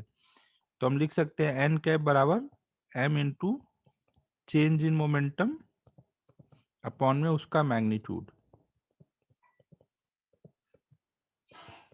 एम कट गया तो एन कैप आ गया हमारा v माइनस यू अपॉन में mod of v minus you ना। पहले आप लोग इतना तो लिख लो ना, एन कैप सब लोग लिख लो पहले, यहां तक हो गया है। Very good very good. फिर देखो हमारा क्या था, हमें नहीं पता था वॉल किधर है, तो हमने माना कि भाई कुछ होगा वॉल किसी डायरेक्शन में, इस पे ऐसे यू स्पीड से आके टकराया और इधर को गया वी स्पीड से। वॉल पे ये नॉर्मल है, तो नॉर्मल वाला वेक्टर ऐसे वॉल से अवे इधर को दिखाएंगे। ये एंगल थीटा है, ये एंगल फाई है। तो हमने ये देखा कि अगर हम यू कैप और एन कैप करेंगे ना, केवल हमें मैग्नीट्यूड से मतलब है ना, तो वो बराबर आएगा कॉस थीटा के। और अगर हम वी कैप एन कैप करेंगे तो वो आएगा कॉस फाई के। ठीक है, यहां तक हमने देख लिया था। फिर हमें पता है कि जो इधर वाला कंपोनेंट होगा परपेंडिकुलर वाला, अभी समझ आएगा भावेश, थोड़ा सा पेशेंस रख। ये v cos फाई है और ये u cos थीटा है। तो हमें पता है कोलिजन में v cos फाई जो होगा वो बराबर होगा e into u cos theta. मतलब e बराबर हम लिख सकते हैं v cos फाई अपॉन में u cos theta. v cos phi की वैल्यू डाल दो। cos फाई की जगह हम क्या लिख सकते हैं, यहाँ पे यूनिट वेक्टर था ना, यहाँ पे हम लिख सकते हैं v cap dot n cap.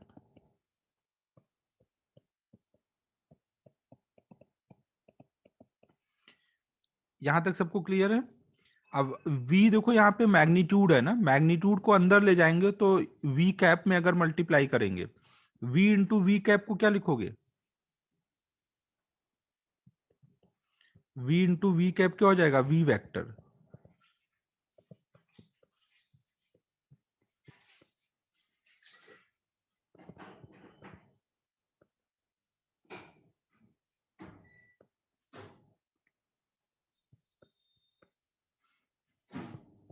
तो ये हमारा e का फॉर्मूला हो गया। n निकालना आपको पता है, v और u दिया हुआ है, तो n वेक्टर निकालो n कैप, फिर ऊपर v डॉट एन कैप करो, नीचे u डॉट एन कैप करो, तो उससे आपको e की वैल्यू मिल जाएगी ना। ये फॉर्मूला आपको याद रखना है ना, इतना बार बार हम डिराइव नहीं कर सकते ना। एन कैप निकालेंगे, फिर v dot n cap upon u dot n cap कर देंगे, तो इससे हमें e की वैल्यू मिल जाएगी। अब ये करके देखते हैं।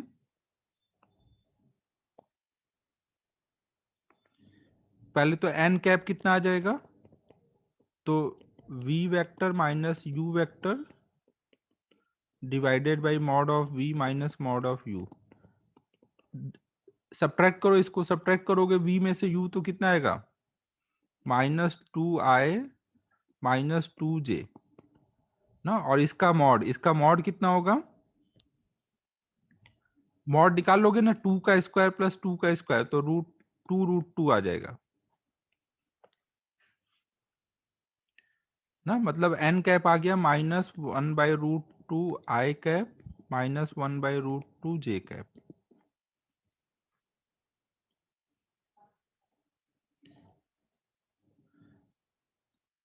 अब v वेक्टर का एन कैप के साथ डॉट प्रोडक्ट करो, v वेक्टर का एन कैप के साथ डॉट प्रोडक्ट करोगे तो क्या होगा, v वेक्टर कितना i प्लस 2j है ना, तो i का i से करोगे तो कितना होगा 1 इंटू 1 माइनस 1/√2 प्लस j का j से 2 इंटू, तो यहाँ पे -1/√2, यहाँ पे -2/√2, तो ये आ जाएगा -3/√2। और हमें यहाँ पे मॉड लगाना है ना, तो मॉड लगाना है, तो आ गया 3/√2। ये बात सबको क्लियर है। आई का आई से किया, जे का जे से किया ना, डॉट प्रोडक्ट करना तो आसान है। फिर ऐसे ही हम लोग u का n कैप के साथ डॉट प्रोडक्ट करेंगे। I का I के साथ, तो आ जाएगा -3/√2, और J का J के साथ ना, तो आ जाएगा 7/√2। तो E कितना आ जाएगा, ऊपर V.n कैप मतलब 3/√2 अपॉन 7/√2, तो आ जाएगा 3/7। ये आया था शायद सरायु का, तेरा यही आया था ना 3/7। सरायु ने शायद बताया था ये। तूने कैसे किया था, इतना कुछ कर लिया था क्या तूने?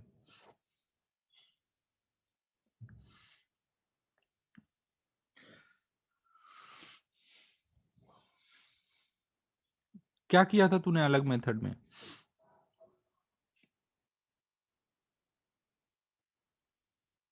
हाँ करो करो अनम्यूट।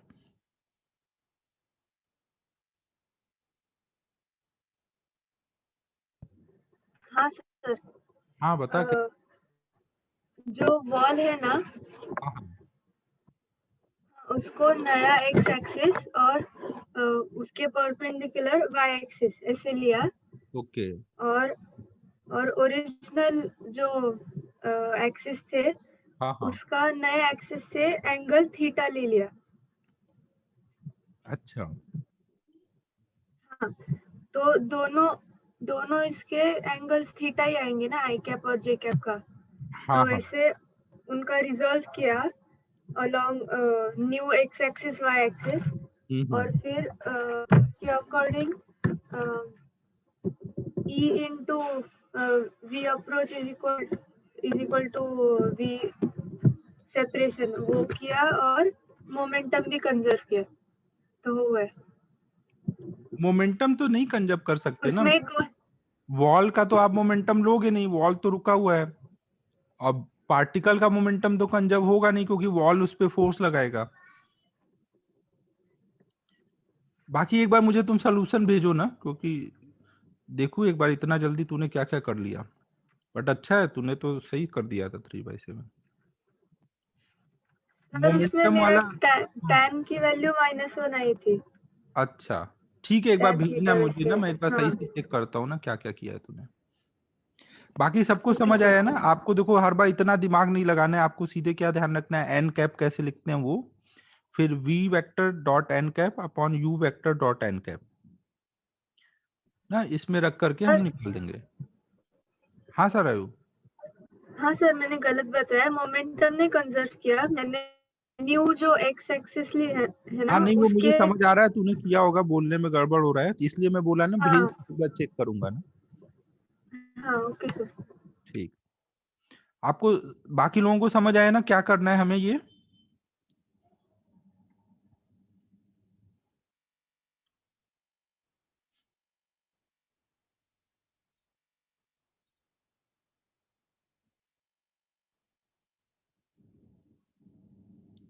तो ये जल्दी से नोट कर लो। कल्पेश, तेरे को जो मेथड मैंने बताया यही सबसे बेस्ट मेथड है ना, अच्छे से याद कर ले इसको, ज्यादा दिमाग नहीं चलाने का।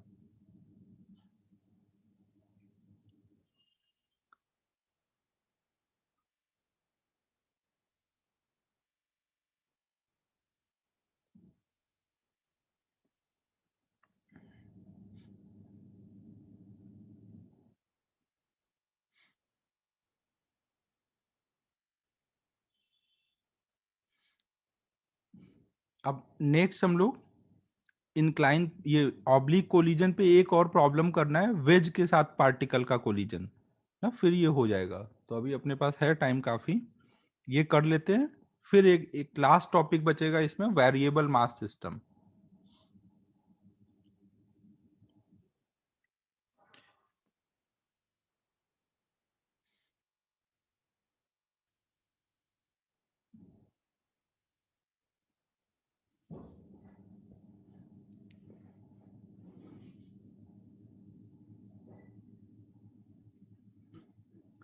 चलो नेक्स्ट पेज पे नोट हुआ।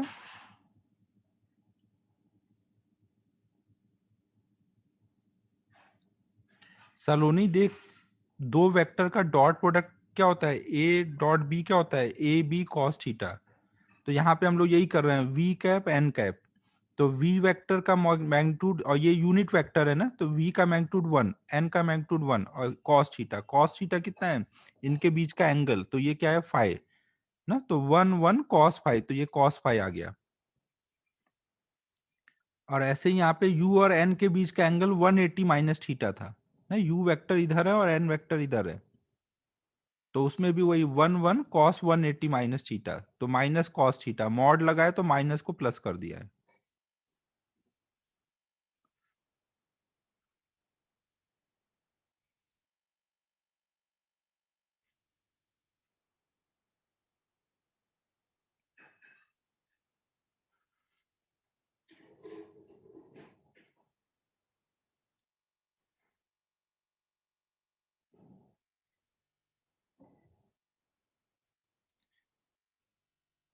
नोट होने के बाद बोल देना ना।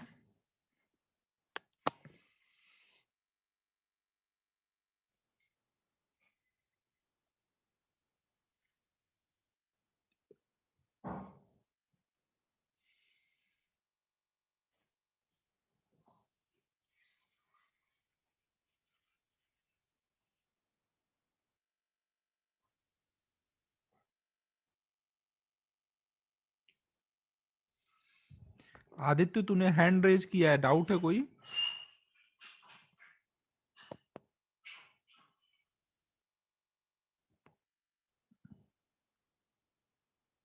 कोई डाउट है तो पूछ ले, नहीं तो हैंड नीचे कर ले।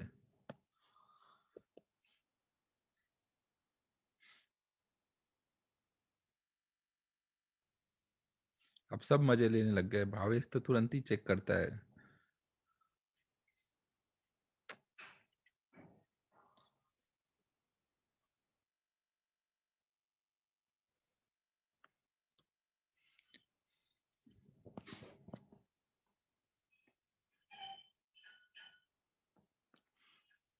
चलो अब नेक्स्ट प्रॉब्लम देखो।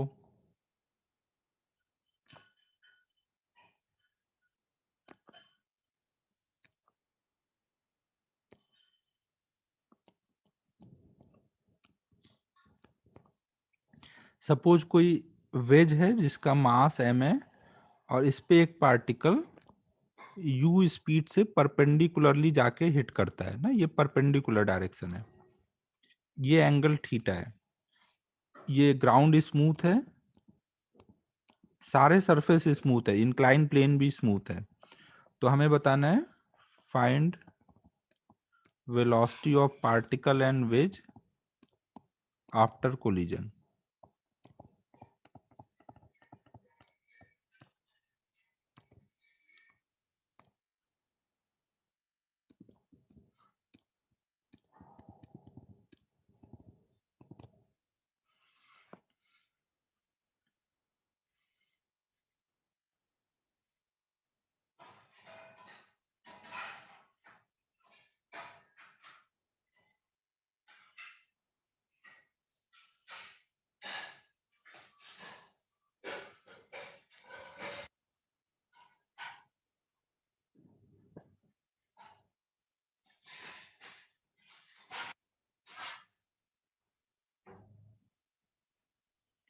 क्वेश्चन सबको क्लियर है?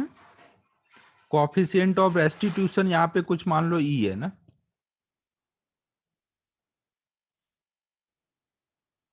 एक वेज और एक पार्टिकल का कोलिजन है, यहाँ पर पार्टिकल परपेंडिकुलरली जाके हिट कर रहा है।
सॉल्व किया जाए।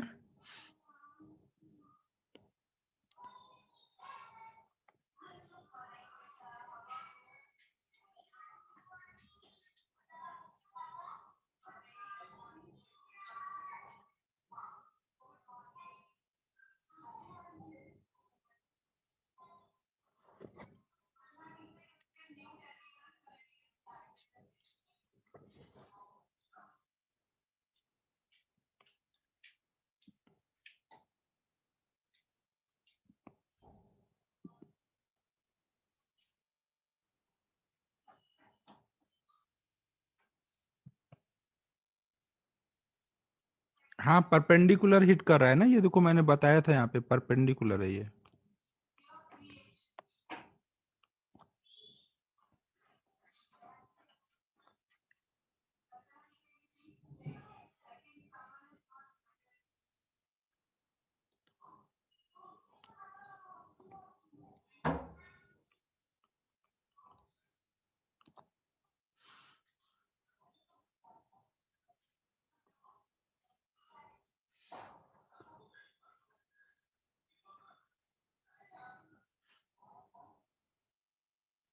चेक करते हैं आदित्य, एक बार सॉल्व करने तो फिर देखते हैं।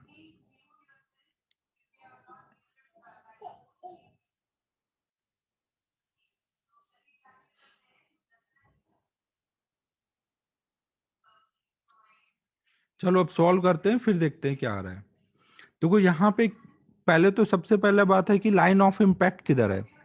ये ऐसे हिट करेगा ना, तो ये लाइन ऑफ इम्पैक्ट है। जैसे ये इसको हिट करेगा पार्टिकल, यहाँ पे जो ग्राउंड से नॉर्मल आ रहा होगा वो क्या होगा, हिट करने के टाइम पे नॉर्मल यहाँ ग्राउंड का इंपल्सिव होगा, नॉन इंपल्सिव होगा। ग्राउंड से जो नॉर्मल आएगा हिट करने के टाइम पे वो क्या हो जाएगा, इंपल्सिव हो जाएगा। तो फिर आप क्या इस लाइन के लॉन्ग मोमेंटम कंजर्व करा सकते हो? लाइन ऑफ इम्पैक्ट के लॉन्ग क्या मोमेंटम कंजर्व होगा?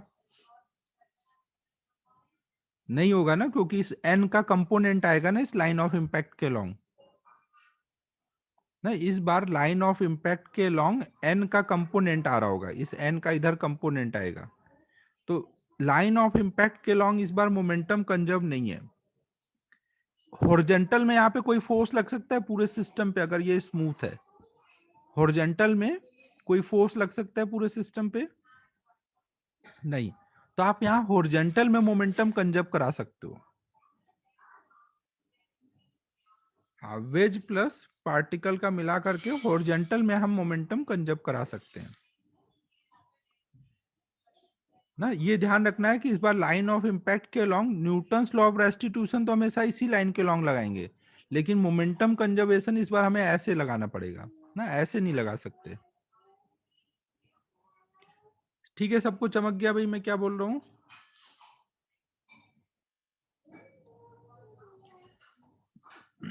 अब देखो यहाँ पर मोमेंटम कंजर्वेशन से ये प्रॉब्लम हो जाएगा, लेकिन उसमें थोड़ा सा लेंदी जाएगा। तो इसलिए इस टाइप के प्रॉब्लम के लिए मैं नॉर्मली इम्पल्स यूज करता हूँ ना। वेज और पार्टिकल के कोलिजन के लिए जो ज्यादा बेटर तरीका होता है इम्पल्स का यूज करके करना ना। इम्पल्स का यूज करके हम लोग कैसे करेंगे, हम ये मानेंगे कि जब ये इसको टकराएगा तो इस पे फोर्स इधर को लगेगा, मतलब इधर को इम्पल्स लगेगा, और पार्टिकल पे इम्पल्स पीछे को लगेगा ना। तो हम लोग क्या क्या कर लेंगे,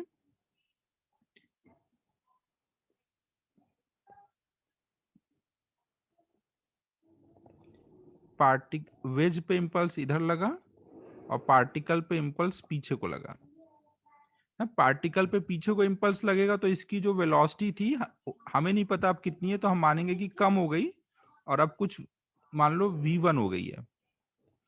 और जब इस पे इधर को इम्पल्स लगेगा तो उसका जो इधर वाला कंपोनेंट होगा इम्पल्स का वो इसको इधर चला देगा ना, v2 से नीचे तो जा नहीं सकता ना, इधर कोई जा सकता है।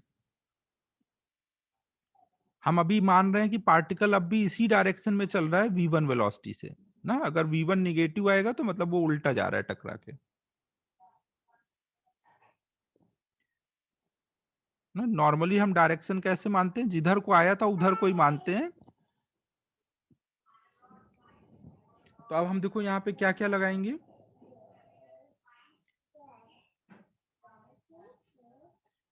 ना। यहाँ पे देखो हम क्या क्या लगा देंगे, एक तो इम्पल्स मोमेंटम थ्योरम से अगर हम सोचें ना, पार्टिकल के लिए इस डायरेक्शन को प्लस लेंगे, इस डायरेक्शन को माइनस, पार्टिकल के लिए ना, ये पार्टिकल के लिए है। तो पार्टिकल के लिए इम्पल्स मोमेंटम थ्योरम लगाएंगे तो क्या लिखेंगे, फाइनल मोमेंटम पार्टिकल का m इंटू वी वन है ना, इस डायरेक्शन में m into v one, initial था m इंटू यू, और पीछे को इम्पल्स लगा है I। तो ये एक इक्वेशन हो गई। दूसरी वेज के लिए, वेज के लिए आप देखोगे तो वेज में जो ये नॉर्मल वाली लाइन होती है और वर्टिकल, उसके बीच का एंगल यहाँ अगर थीटा है तो ये भी थीटा आएगा। तो इम्पल्स का इधर कंपोनेंट नीचे को आए कॉस थीटा आएगा, और हॉरिजॉन्टल में इम्पल्स का कंपोनेंट आएगा आए साइन थीटा। तो यहाँ पे हम हॉरिजॉन्टल डायरेक्शन के लिए ये वाला थ्योरम लगाएंगे ना, हॉरिजॉन्टल में अलग, वर्टिकल में अलग। वर्टिकल में तो वो रुक जाएगा, नीचे से एक और इम्पल्स आ जाएगा, तो बस हमें इधर ही लगाना है एक्स में। तो एक्स में लगाएंगे तो फाइनल मोमेंटम कितना हो गया, एम वेज का m into v two, initial कितना था 0 ना। वेज के लिए हम इधर कुछ इधर जा रहा है उधर प्लस ले रहे हैं, इधर को माइनस, और उस पे इम्पल्स कितना लगा है आई साइन थीटा उस डायरेक्शन में।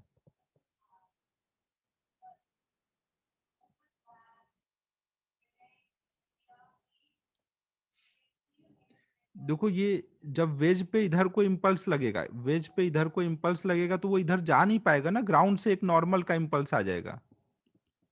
तो जो वर्टिकल कंपोनेंट है इसका, वो दोनों बैलेंस हो जाएंगे ना, ये वाला कंपोनेंट ही इसको इधर ले जा पाएगा।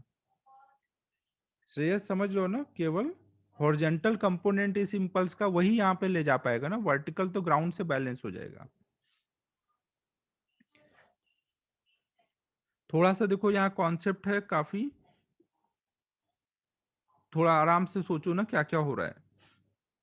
कई सारे कॉन्सेप्ट आ गए एक साथ, तो इसलिए थोड़ा दिक्कत हो सकती है, ध्यान से सुनो क्या क्या हो रहा है। तो अब देखो हमारे पास अभी अननोन कितने हैं, V1 V2 और I, तीन अननोन है ना। तो हमारे पास एक इक्वेशन आ गई है, दूसरी इक्वेशन आ गई है, तीसरी और चाहिए। तीसरी हम कैसे लिखेंगे,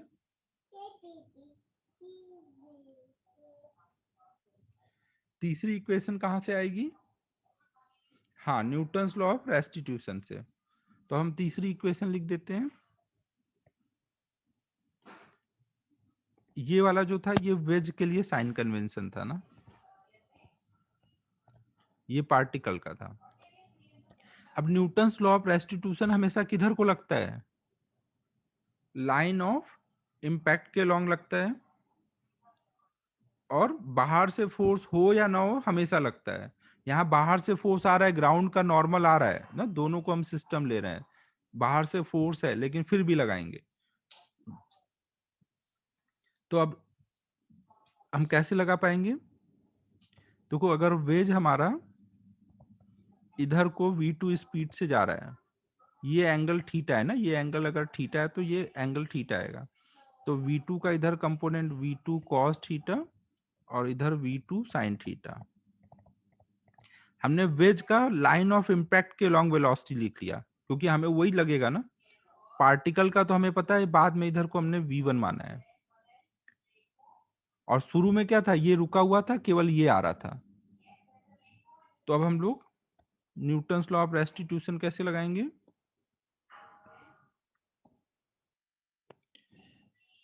दूर जाने का रेट, दूर जाने का रेट अब क्या होगा, v2 sine theta minus v1 ना, ये फास्ट जा रहा होगा इधर को, तभी ये अब अलग अलग हो पाएंगे ना। तो rate of separation v2 sine theta minus v1 बराबर होगा e इंटू पास आने का रेट। पास आने का रेट क्या है, शुरू में ये u से पास आ रहा है ना।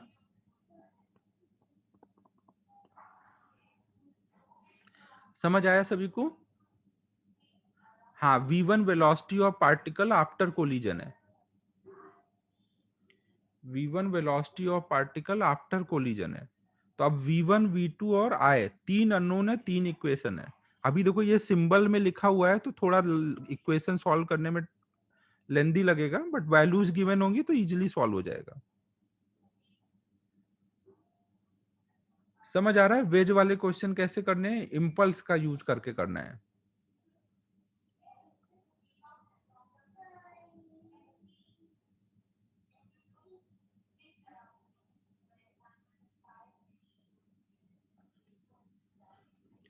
अब मैं बिना इम्पल्स के कैसे करेंगे वो भी बता देता हूं ना। बिना इम्पल्स के कैसे करेंगे? आफ्टर कोलिजन, सिद्धेश मैंने क्या बताया था? आफ्टर कोलिजन हमें डायरेक्शन अभी नहीं पता कि वो किधर गया, तो हम मानते हैं कि जिधर आ रहा था उधर ही को जा रहा है। अगर वो निगेटिव आएगा तो अपोजिट गया, और अगर प्लस में आया तो उधर कोई गया। नॉर्मली ये वाला निगेटिव ही आएगा, बट फिर भी अभी जो अपना तरीका होता है हम लोग उसी के अकॉर्डिंग सॉल्व किए हैं।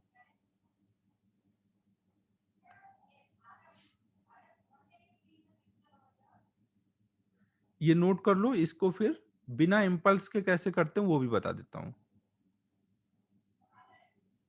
नहीं बताऊं?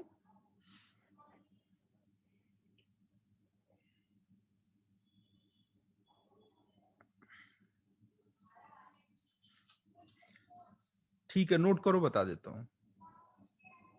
श्रेयस देखो, यहां पर कोलिजन के बाद अगर हमें डायरेक्शन दे दिया जाए कि ये पार्टिकल किधर गया है, तो उस टाइम पर मोमेंटम कंजर्वेशन से थोड़ा कम स्टेप में हो पाता है। अब ये जो बात मैंने बोली ये अभी नहीं समझ आएगा आपको क्या बोला है, थोड़ी देर बाद समझ आएगा। आप नोट कर लो अभी ना।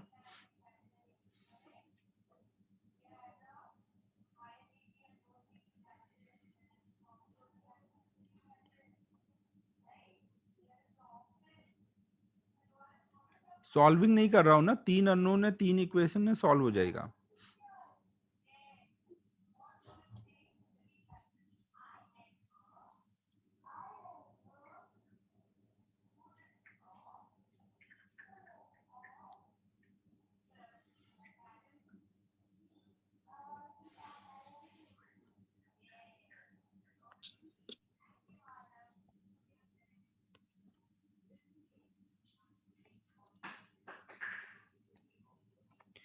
मेथड 2 देख रहे हैं, ये वेज है।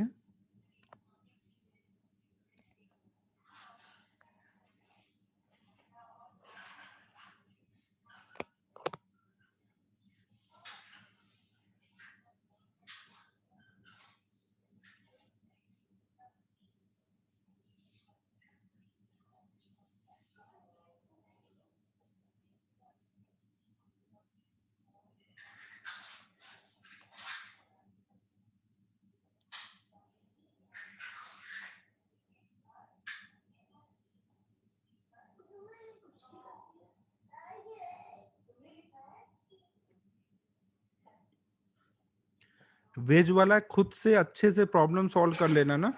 वेज वाले में थोड़ा सा लोगों को लगता है दिक्कत हो रही है, खुद से कर लोगे तो हो जाएगा क्लियर।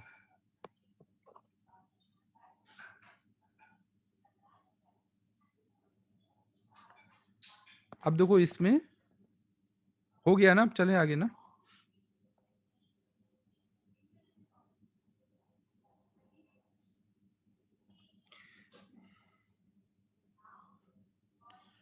अब देखो यहां पर सपोज ऐसे पार्टिकल आ रहा था यू स्पीड से और इस पे टकरा रहा है, शुरू में ये रेस्ट पर है, और आफ्टर कोलिजन क्या हुआ?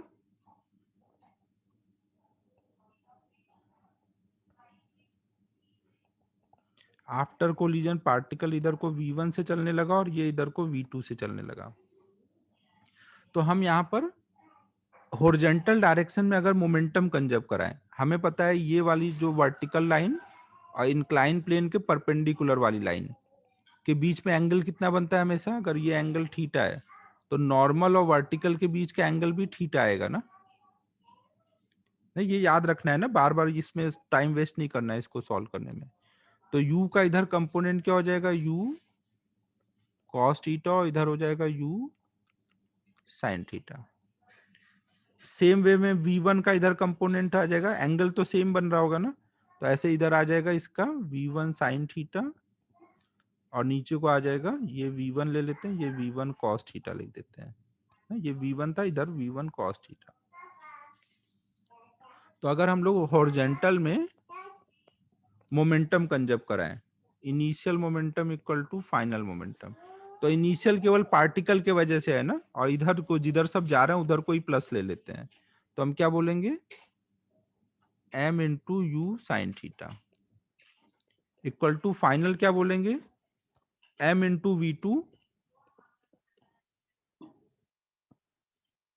Plus m into v one sine theta ना। ये एक इक्वेशन हो गई।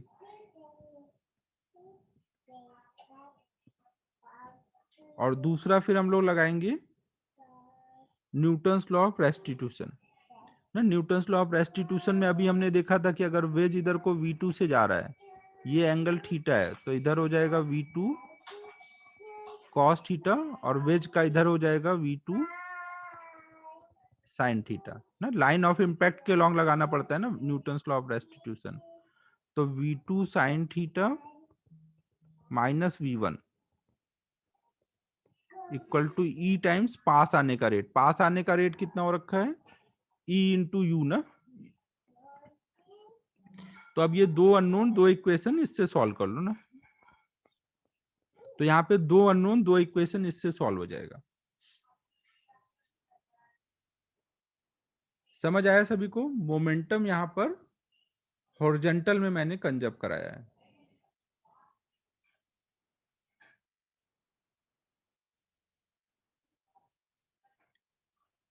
अबे श्रेयस कैसी बातें कर रहा है।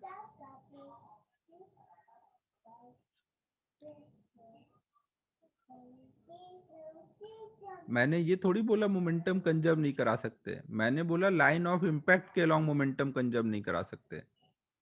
हॉरिजॉन्टल में तो करा ही सकते हैं ना। हॉरिजॉन्टल में तो करा सकते हैं ना, हॉरिजॉन्टल में ग्राउंड स्मूथ है। वर्टिकल में यहाँ नहीं कंजर्व है, लाइन ऑफ इम्पैक्ट के अलोंग कंजर्व नहीं है।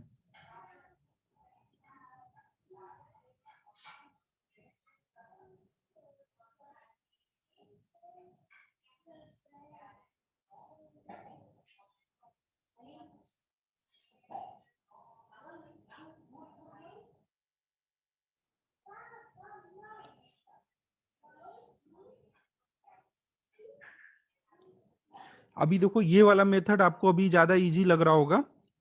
मेथड पे मैं अभी ज्यादा बोलता नहीं हूँ, क्वेश्चंस थोड़े करोगे तो आपको खुद ही फील हो जाएगा कि कौन सा बेटर है मेथड ना। ये जो सिचुएशन है जहां पे हमें पता होता है कि पार्टिकल टकराने के बाद किधर जा रहा है, जैसे यहाँ पता है कि इसी लाइन के लॉन्ग जा रहा है, वहां पे ये मेथड इजी होगा।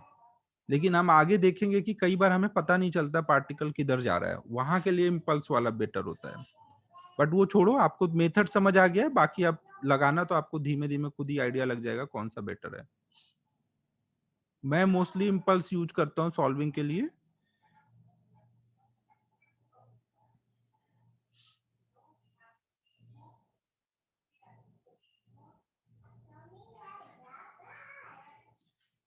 ये नोट हो गया।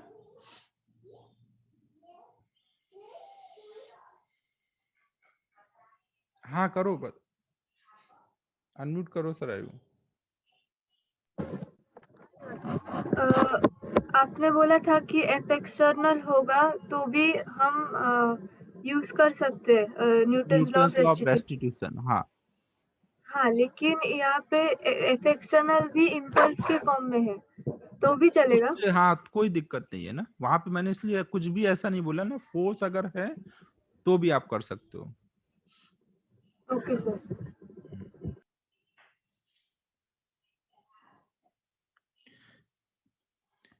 अब देखो, अभी जो मैंने यहाँ पे वेज के साथ पार्टिकल का कोलिजन कराया, उसमें मैंने क्या किया, एक सिंपल सिचुएशन ली कि पार्टिकल वेज पे परपेंडिकुलरली जाके हिट कर रहा है। लेकिन जो क्वेश्चन आएंगे उनमें कोई जरूरी नहीं होगा कि वो परपेंडिकुलर ही आ रहा होगा ना। क्वेश्चन जो आएंगे उनमें हो सकता है कि पार्टिकल आपको बोल दे कि ऐसे वर्टिकली नीचे को आ रहा है ना, या हो सकता है हॉरिजॉन्टली आ रहा है, कैसे भी आपको दे देंगे। तो आपको क्या करना रहेगा हमेशा,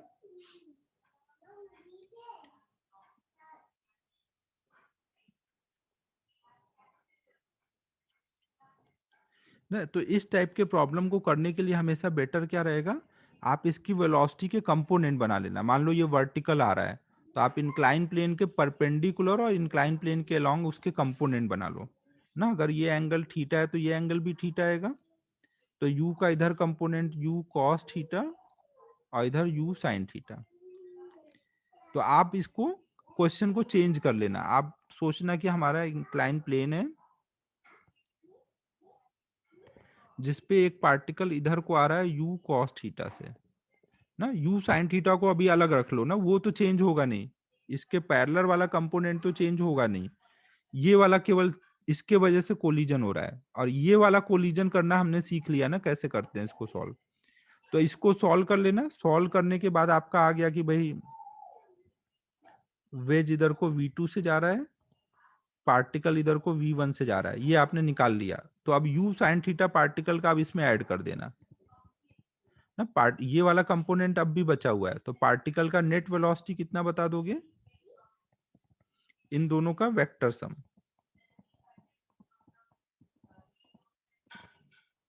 ना, और इसका तो नेट है, ये वेज का तो नेट आपको सीधे पता है कि वही v2 है। समझ आ रहा है, जहां पर परपेंडिकुलर नहीं होगा, जहां पे परपेंडिकुलर नहीं होगा वहां पे हम कंपोनेंट रिजॉल्व कर लेंगे और परपेंडिकुलर वाला लेके सॉल्व कर लेंगे और पैरेलल वाला लास्ट में पार्टिकल में ऐड कर देंगे।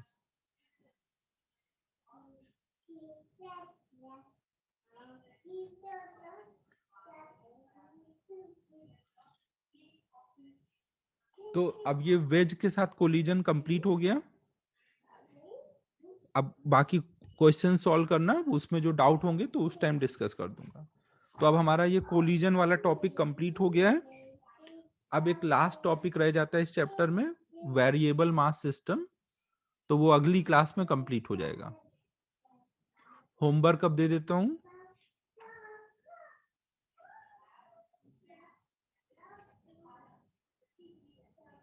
लास्ट टाइम मैंने शायद इलस्ट्रेशन 21 तक दिया था ना होमवर्क में, 21 नहीं 27 है, ये तो नंबर गलत पड़ा हुआ है, 27 था, हाँ ठीक है 27 तक दिया था। तो आज होमवर्क में 28, 29, 30,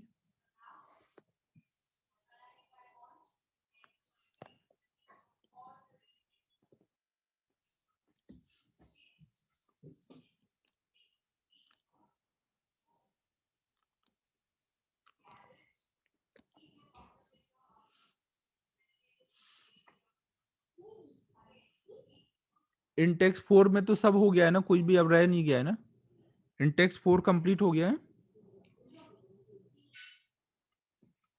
ठीक है, और एक्सरसाइज 1 में भी सब कंप्लीट हो गया है।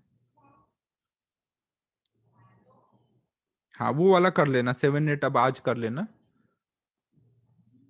तो अब होमवर्क नहीं है तो आप एक्सरसाइज 2 अब स्टार्ट कर सकते हो करना ना।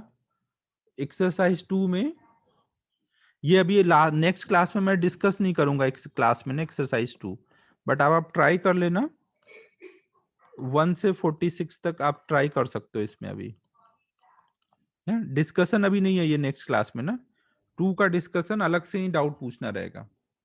ये वाले सब इलस्ट्रेशन कर लो और ये कर लो।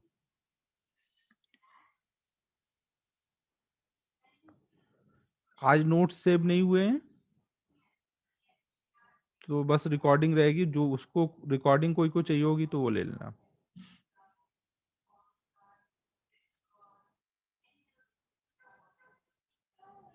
ठीक है फिर, बाय एवरीवन।